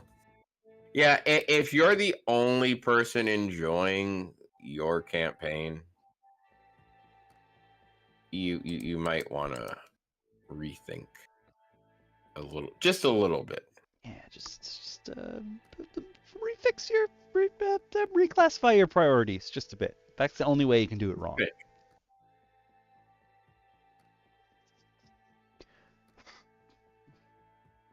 I think we've told you all we can about the execution square from the D20 Dragon app. I don't know if the D20 Dragon app is actually an app. I don't think it is, which is interesting. Even better. They do also have a Patreon, which you can come hang out here. They have many tiers, but they also, like many of the other people who release these maps, and like Ori does, you can get different versions of the map. Like this one has day, night, day grid, night grid. Or there's versions where there's a storm happening, or where there's blood everywhere, or where everything's on fire, or where there's rain. Why did he put an E on rain? Whatever, not going to worry about that. Oh, he just puts an E on everything. Cool. There's the ruined version where the nature has the bud from the Fey city has erupted, and now there's plant tentacles everywhere. Poison ivy's attacking. There's a carnival version, which is a little weird that they kept the blood in the executioner's stand and they're celebrating the carnival. But maybe you're in like a weird fascist regime. You don't know. And there's Carnival Night and Empty. That's a lot of different versions of the same map. Usually it's like maybe 4 tops, but that is a lot. I think you keep the blood. It gives a character. Yeah, I think it gives a character. All right, that's fair. That's fair. But yeah, you can check out D20 Dragons Patreon as well for some of their maps. Okay, so the last set of maps we're going to look at today is actually a set. And unfortunately, I'm not sure why this happened because I've never really seen this happen before. But these maps, they were available on DM's Guild and they are no longer available. But the person who made them still makes stuff. So I'm not sure if they took it down because of the last one in this set. So this is 5 Simple Battle Maps, Part 6. By Excalibur Penn, which is a pseudonym of a guy who's apparently been releasing D&D stuff for like ages and ages and ages and ages and ages. But this is a guard gatehouse, and the cool thing is the 5 simple maps are the different floors of this gatehouse. So the first one you start with is the gatehouse roof. And I realize in retrospect that I should have sent y'all the files before I did this. But it's okay. I can instead send you the PDF, which has all of them, and then we don't have to worry about the JPEGs getting sent individually. Boom. That works. But yeah, it's got 5 levels of the same building, which is sick. And like the last one, even though this one says it's simple, there's so much going on every level of this gatehouse. This gatehouse is also clearly connected to... Like, I now believe that this gatehouse is exactly what's outside of that executioner. Ooh. We called it an inn, but what if it's a gatehouse? Ooh, I see. I like what you're saying. I also love that this one has the boiling tar. Like, hell yeah. Medieval, get the hell out of my city. But this one has it on both sides, which is crazy to me. Like, also when you civilians. Really want them gone. when them leaving is very to you. There's like a telescope so you can set up these ballistae, and there's bows and arrows everywhere. There's a bunch of javelins, some other weapons, what have you. There's also levers so you can open the gate, which I don't know if I've ever seen on the roof of these kind of buildings, but hey, go for it. It's a portcullis under it. That's also why there's the bubbling oil on both sides. It's not to keep the civilians under control. It's in case someone breaks through. This is not meant to quell the people. This is yeah. This is elevated. So this is the Those roof. steps aren't. Yeah. And like, there's people hanging out over on the right. They're eating their potatoes and their meats, and they're playing cards, and they're playing music, and then there's a couple bloody weapons here and there, but we don't need to look at them. That's fine. There's just weapons everywhere. There's so much stuff on this rooftop. And part of me picking this one is because my session 0, which I can actually boot the map up for later, which we will get into when my fellow DMs teach me how to put a map in Roll20, because I don't remember how to do it. But my session 0 scenario was, hey, you guys are traveling. You get to this gatehouse. You try to talk to the guard. My guard was actually 2 goblins in a suit of armor. And I was like, what do you do? And I ran 3 different session 0s because we just had, not everyone could get together at once. So I ran it in different groups, and I gave them the same exact scenario. All 3 groups did it completely differently. And I was like, that's the beauty of D&D. Indeed. You can do. Wait, how did you run it for the same party 3 times with different people? Different makeup of the same party. So I think the first one was Grimjack, Valley of Ajir. No, actually, first one was Grimjack and DT. They did it, and then I did it with Valley of Ajiria, DM Bacon, Grimjack, and then we did one. The last one I think was Creepshow Kate, Medrin, and I don't remember who the third person was in the last one. But like they had like 1 or 2 people that tried to do as many of them as possible, but it was they all ended up being part of my party.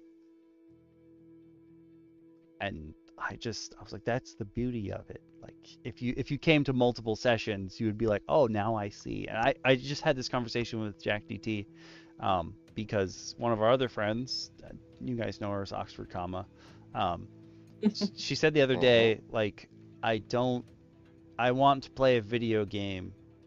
I don't want to like figure out what's going on. And I was talking to DT about this. I was like, yo, the beauty of tabletop role-playing games is a double-edged sword, because unlike a video game where all the walls are already there, like the beauty of a TTRPG is you're defining the walls as you go. And Oxford Comma was like, I don't want to do all that work. That seems like a lot of work. I just tell me what box I can live in. Yeah. Well, we'll figure out a way to convert her someday. It's in the works. She technically has a character already. No. It's the kind of if somebody actually like tied her to a chair and made her do it, then she'd be obsessed with it. Like it's it's very true. It's getting her there. There is no lie to be detected in that statement. It's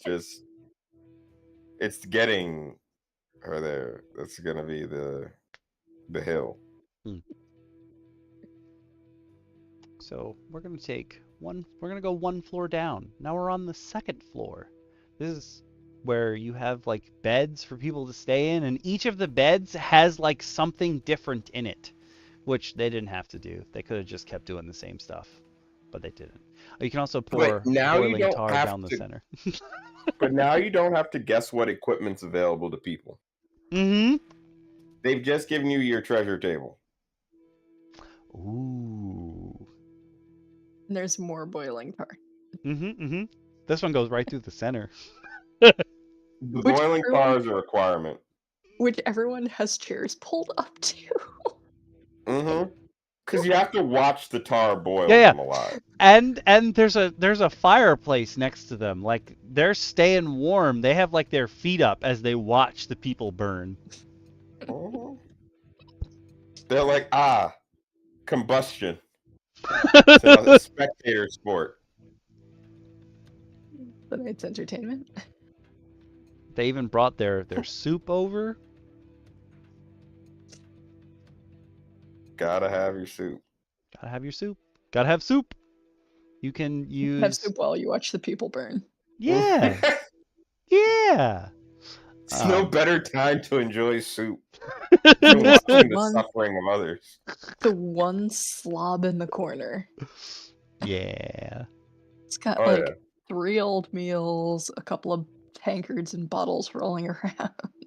But can we talk about the guy that sleeps next to a basket of apples? That's like an entire carton.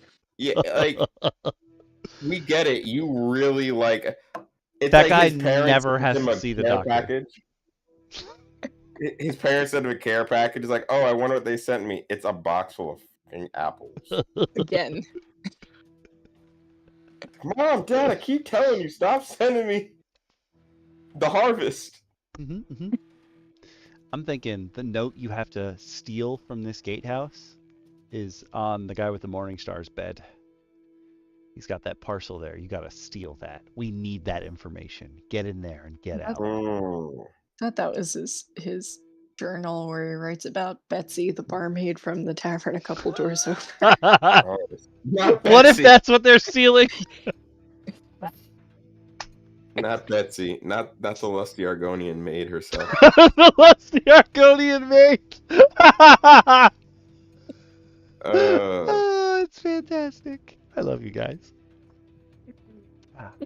I have to say though, this is a map that I am actively so far intrigued by, because across from the slob is definitely a high cleric, literally and figuratively. Because he's got his pipe and his spell book alongside his mace and his shield. Like, I love that there's so much flavor here. I love there's so much story here. You got the wannabe bard like across from him the other way. Yep, got the pan flute and then like tools. I'm like, oh, he's clearly the creative one. Or she, or anything, whatever you want. I want to know who's wielding Excalibur though, and if they're using Excalibur to chop wood, because that seems like a waste of a magic weapon. It's a shout out to Carrot from Discworld.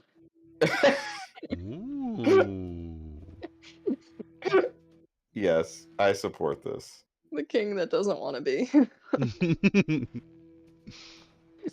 Are you guys ready to take the stairs down to the previous level? Yeah.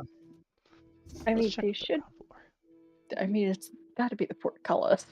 Like, how many stories up are they?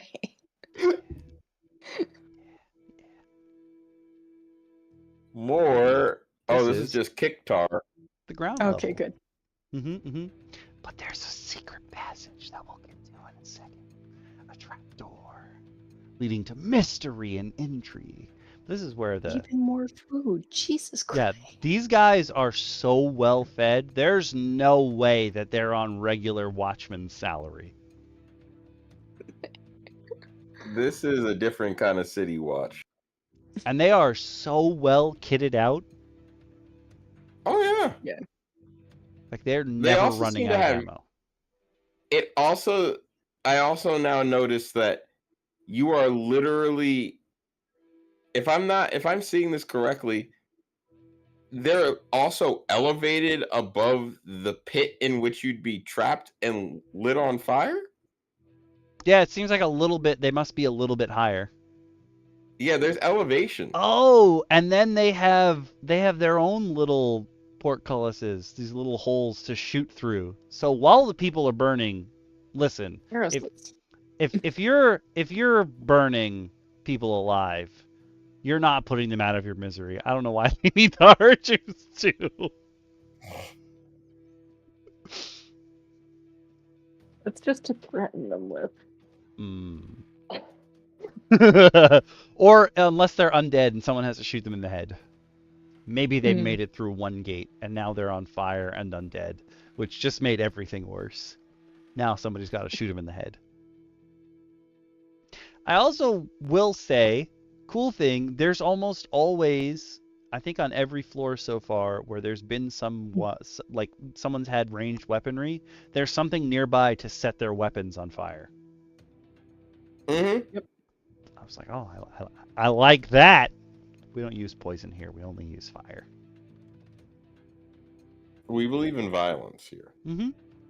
These guards, I think, for sure do believe in violence, because we're going to drop down into the cellar, which is not the lowest level, but it is a lower level. Okay. Again, Why do they have so much money for food?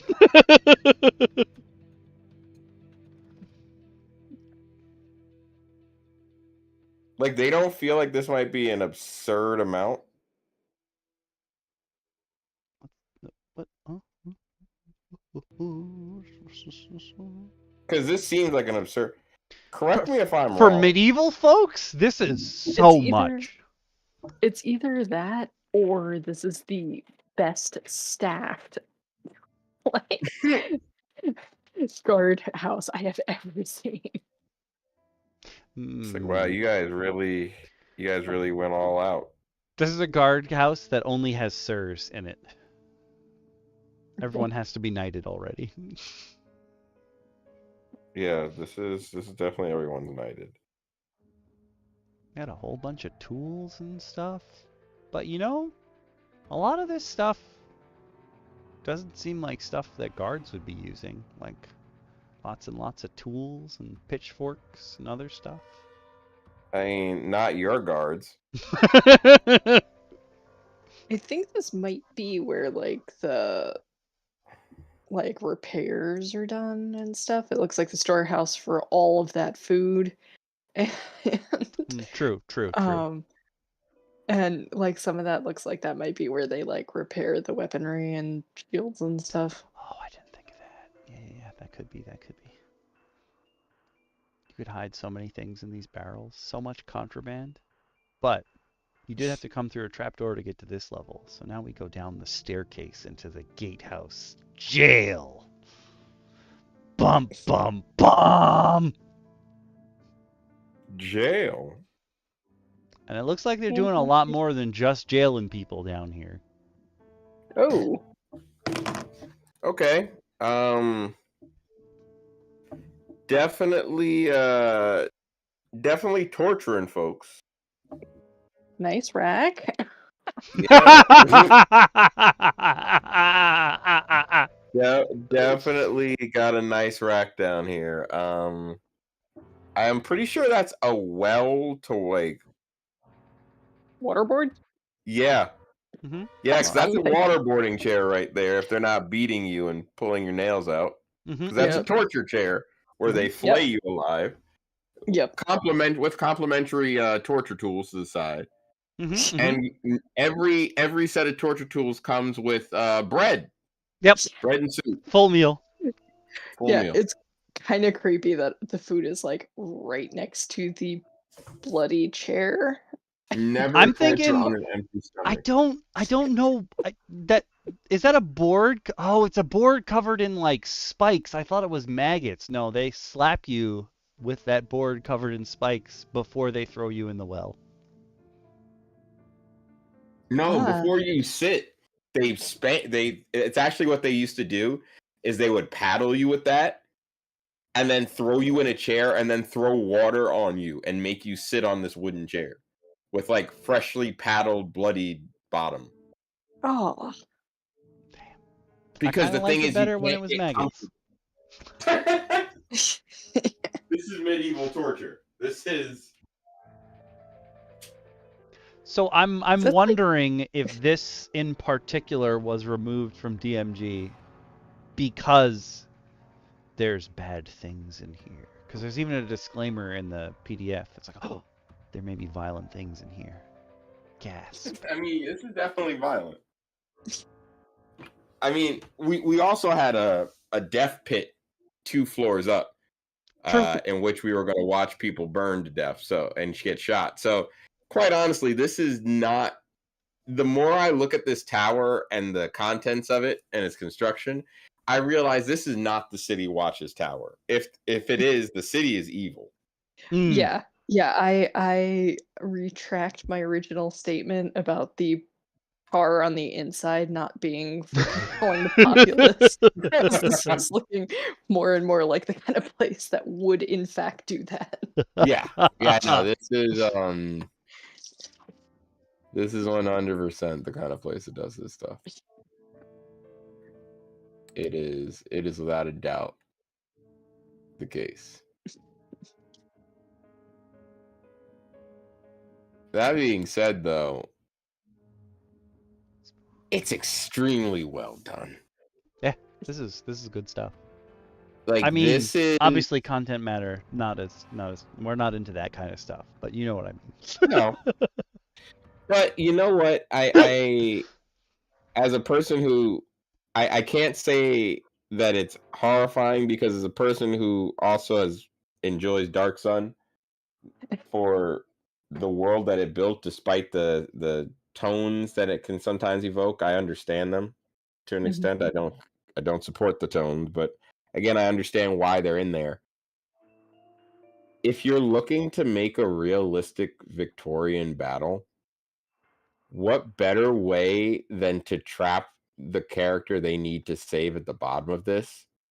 Mm-hmm. And you don't even know. You just think it's a regular place. You've never been to through that trap door. You gotta sneak in. Yeah.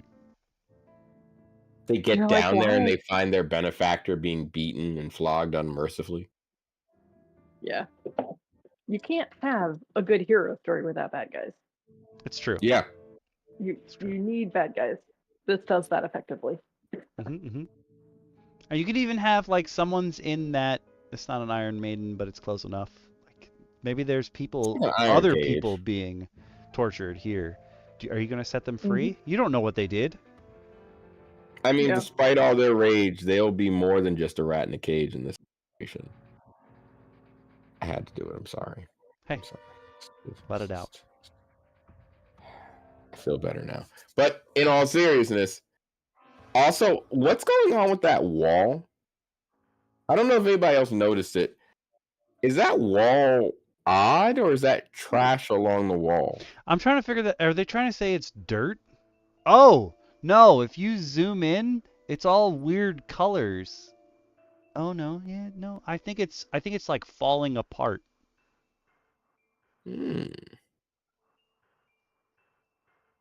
Interesting. Interesting. Because it's the same texture that's up behind the stairs as well. Yeah, I'm trying to figure out what that texture is. Or it's supposed to represent. I mean, you're the DM. Use your imagination. That could just be hot damn parts they didn't finish. But those little parallel whitish looking things that show up in patches could also be ribs. That's what I'm thinking. When I zoomed in, I was like, oh, it's definitely people's bones. Hey, I'm telling my players, it's people's bones. Yeah, perfect. That looks like body parts. They're clearly not sanitary folks. But we just gave them even more flavor to work with here. Because this is truly, you've got the obvious torture prison collar available, which means they've led people down. The loot for the two guards, they were obviously cutting bread and fruit. The torture rack, the chains, the various objects in here that clearly the player you're rescuing might try to use to help them fight, and that you could probably use to fight as well. And not to mention, we've got these two switches on the back wall that we're assuming open the cells, but maybe do not. they? Maybe they don't. Maybe they open secret passageways. You're the DM. Do whatever you want. I gotta duck out, guys. Okay. No problem. No problem. Thank you for joining. As always. Absolutely. Always. Have a great week. Have a good one. As we get ever closer to anniversary time. Yeah. True. Can't believe we're doing this for a year. We're awesome. And we're always thankful for everyone that's joined us for the entirety of the year to witness all of our as always. You're awesome. You're all awesome too. Thank you for chilling with us and talking with us. And I was about to say playing games with us. That's not in the cards yet, but it might be in the cards in the future. We'll get there. So, I think we have one last thing to do, and that is you guys help me put a map into Roll20, because I haven't done it in ages. All right. You ready? All right. So, just in case you I'm ahead of the game because I've already made a game, but you can log into Roll20, make a game. Yeah. I have many games here, whatever. We can ignore them. We're only going to worry about Toral 1610, which is a Marvel joke. I'm going to hit restore game ? And hopefully it does a thing. Okay, cool. I hit it before and it was like, meh. Oh, I had to restore my game to make it come back because I haven't opened this in 4 years. Yeah, if you're a free, are you a free subscription? Yep. Yeah, I think that too. It doesn't like I have the premium subscription because I use it heavily. Oh my god, they're so cute. Their tokens from back in the day are still here. Okay, so my last run through was with DM Bacon, DT, Valley of Vageria, and Grimjack. Look at that. Wait, what? Why does it say Bacon's logged in? Oh, did he get a notification because I reopened the campaign? Like, what? Wait, what's happening? Oh, that or he didn't realize he's... Oh yeah, maybe he's got a tab open. All right. Well, but yeah, this is essentially how I ran my session 0. I just threw a map in there and was like, this is the scenario. What are you going to do? And all my players did something completely differently. And all these tokens are from the original... Whoops. Where's tokens? I saw tokens before. Oh, the original token maker, yes. Yep. 2-Minute Tabletops, original token editor. Wow, look at that. Full circle. But Okami, what do you say we add a map? Yes, please. All right, so you're going to see that little folder icon in your upper right-hand corner. The little folder right there, right next to the left of the plus minus zoom. Oh, wait, no. That's the one I wanted. Boom, add. So it's over here. It's a little cut off for you guys. Wait, yeah, I'll make it smaller for now just so you guys can see because my screen is pushed off to the side. So add you can here. add your map file. Boink. Yes, you can add your map file ahead of time. I'm going to say this is a DM Roundtable test. Boink. And I'm going to hit submit. And now we've got a folder here. So I'm going to click it. Now,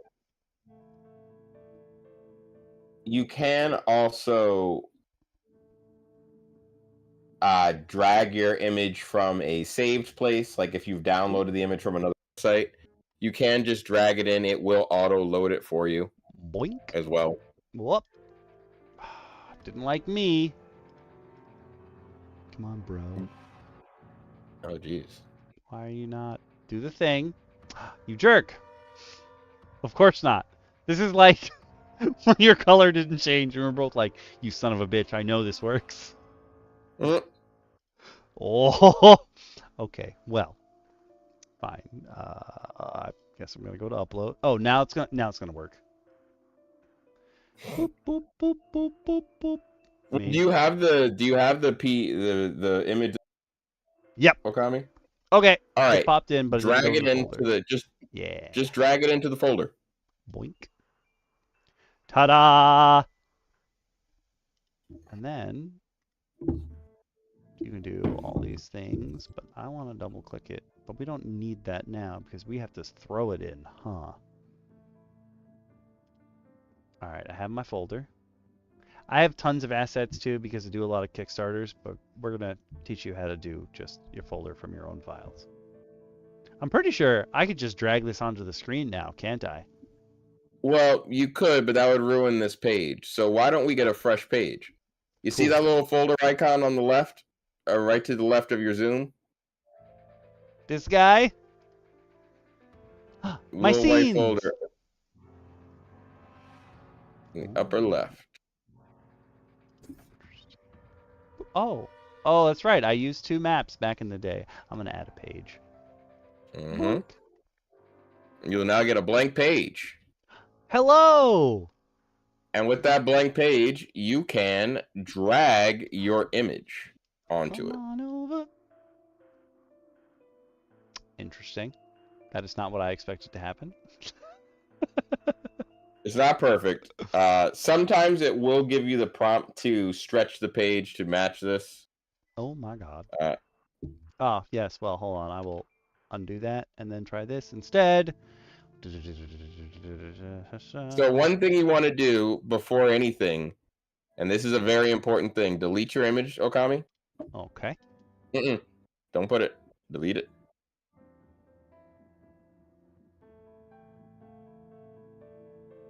Now what? We're going to change our layer and make sure we're on the map layer. That is a Roll20 good point. is very good for GMs. I prefer it personally because it does give you Photoshop level layers for you to hide things on. It will give you a lighting layer, a map layer, a token layer, and a GM layer in which you can lay tokens on and repopulate to move them forward and backward as you need to. I realize I was on the token layer, which makes sense why it only took up 1 square. So you go to the map layer, and now you import your image. You might still have to stretch it. Okay. You'll still have to probably stretch it. I think I forget what I think I might have to install a script to have it auto stretch for me, or to change the setting. I can't recall off the top of my head. I'm gonna hit fit to page and see what that's like. Yes, it's good. You'll be okay. Nah. There we go. Adjust. If you go to adjust page size, I think, right?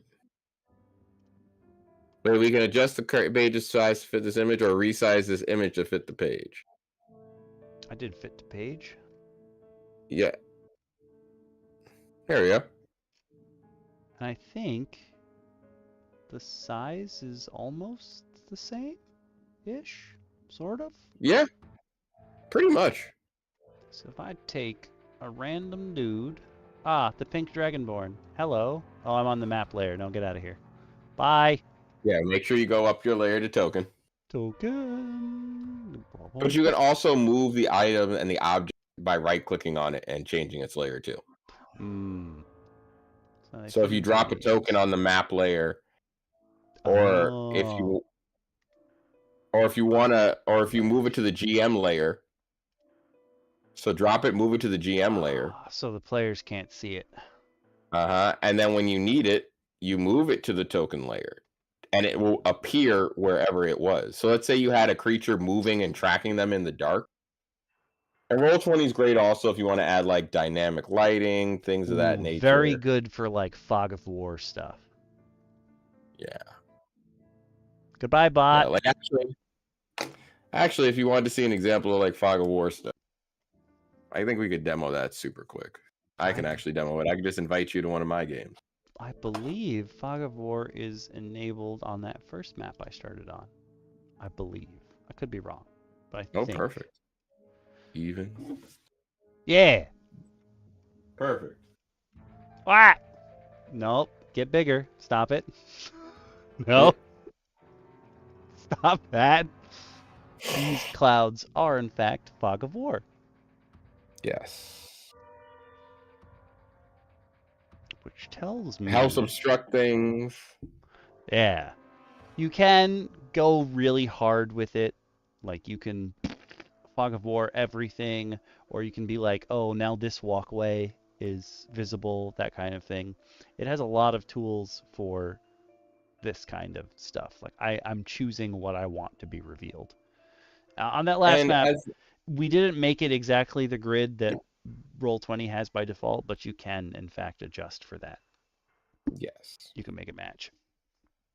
There's a lot of fun things you can play around with in terms of sizing, editing. You can upload music, add your own tokens, and there's tons of resources, both free and paid here, available on Roll20. Like I said, personally, even with the advent of D&D Beyond's supposed 3D super game player, I'm still going to be using Roll20.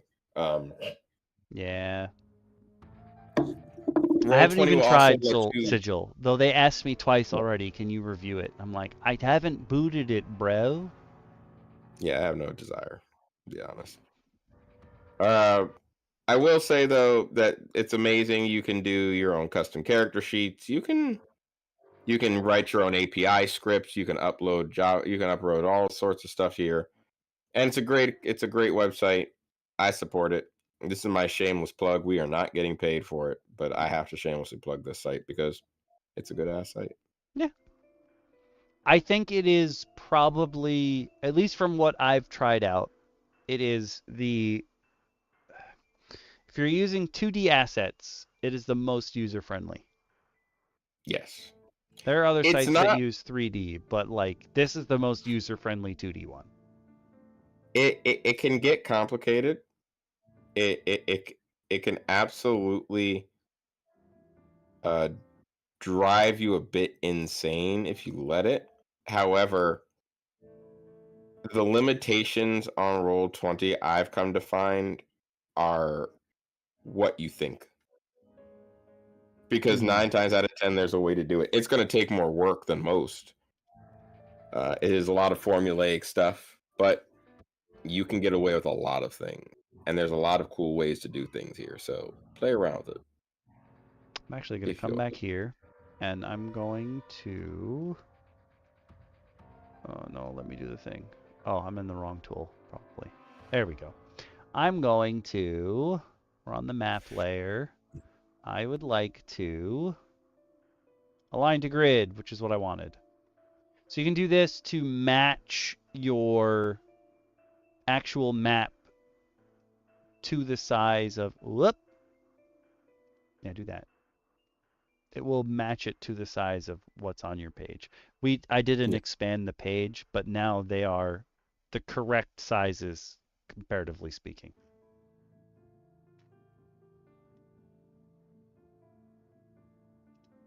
Hey, buddy. Okay, it didn't turn out exactly correct. Not quite. Not quite. But there is a way to do this. There is. Not quite the way you're doing it, but there is a way to do it. It will take a little bit more finagling than we need to work on now today, I think. Yeah. I realized what I did wrong, and that's fine. What I should have done... That's closer. What I should have done is actually measured out what the 3x3 cube was, which I think I can do now, because now I know what it's asking me to do. It wants me to give the 3x3, so we're going to go like this. Boink. And that is pretty close. Yeah. That's still pretty good.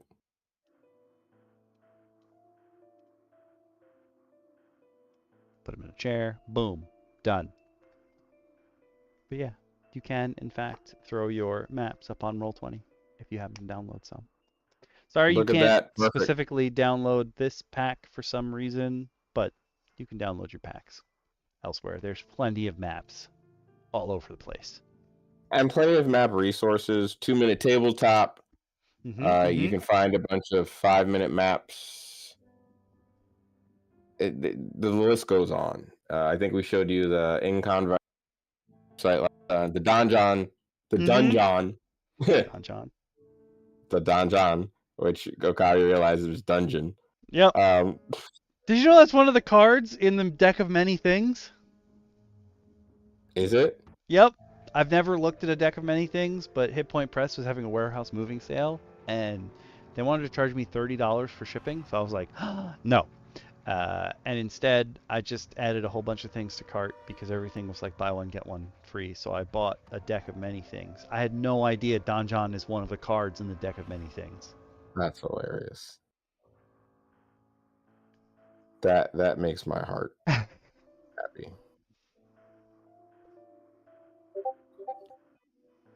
Which is impossible. No. No. But yeah, no, there's plenty of free resources out there. And honestly, you don't have to go crazy to make your first map. I don't see anyone in either of the chats, so I'm just gonna put the options for the poll. I'm not gonna run one. But yes, continue your story. Well, no, I was gonna say we've done it once again. We made it through. We got through a whole new kind of thing, and now I know, like, this amount of maps is okay for us. So I'm happy about that. I think it worked out also that we are in our stride. Yep. Like, I think we've each kind of realized when we're starting to drone. And like one of us will try to pick the story back up a little bit. You know what I mean? Like, let's get back on task. Like we zoned out a little bit in terms of Tales, as we always do, but we gave the optimal flavor, as we always do as well. It's the only thing people come here for, is the true flavor. But you know, I think we did an amazing job of pretty much staying on point today. Yeah. We're getting good at doing Tales from the Tables at the beginning, and once that's over, we're pretty on topic. Yes. So I think we're doing good. Hey, listen, we've grown a lot. We have been doing this for a year. It's not an anniversary yet, but close enough. Not yet. And we'll have nights like tonight where we're not going crazy with great other nights. You never know. The key point is we're here every week, without fail, bringing you guys the greatest content we can find across the internet. So again, if you enjoy what you're watching, if you're watching this later on YouTube or on Twitch as a VOD, for the next 24 to 48 hours, I forget how long it keeps up there nowadays. Thank you for one. You didn't have to, but you did, and we appreciate you. We love you. And two, tell your friends. Tell your friends. Yeah. Click some buttons. Check out the Patreon. Check out everything we have, because it helps Okami. And we all joined together to help him out here. And we just want to provide you with the greatest content we can week after week. So if you show up, we're going to show out. You show up on Mondays at 8, we'll be here for DM Roundtable. If not, you have a whole week to catch up before the next one comes out. But do be aware, for the polls, as far as they go, while I don't see anyone in the chats at the moment, they run for 24 hours after the episode ends. So you still have time to put in your vote for the poll. Just hit us up. Not a lot, though. Yeah, not a lot. Hit us up on, if you're watching it on YouTube, you can just put it in the VOD, or you can come to the Discord. I recently fixed all the links for the Discord because we found out during the stream yesterday that it was giving us a wonky error. And I literally sat up in bed in the middle of the night and went, oh, it doesn't work anymore because it links to a channel that no longer exists. So I fixed those links. Our Discord link used to link to the Marvel Strike Force channel because we were playing Marvel Strike Force at the time. But we deleted the channel because no one else is playing. So now it links to General, and this will stay forever. No one's going to delete General chat. Over my dead body. Yeah, put in your votes. And even though I said like the community gets one vote, I've actually been putting in all of your votes, whoever puts in a vote. So we will hopefully see some more of you next week. And yeah, see you next week, everybody. Until then, stay great, stay kind, and most of all, roll dice with your friends. Click like math rock as much as you can. Okay, bye Twitch. Later. Bye YouTube. If I hate when it says your stream will stop and you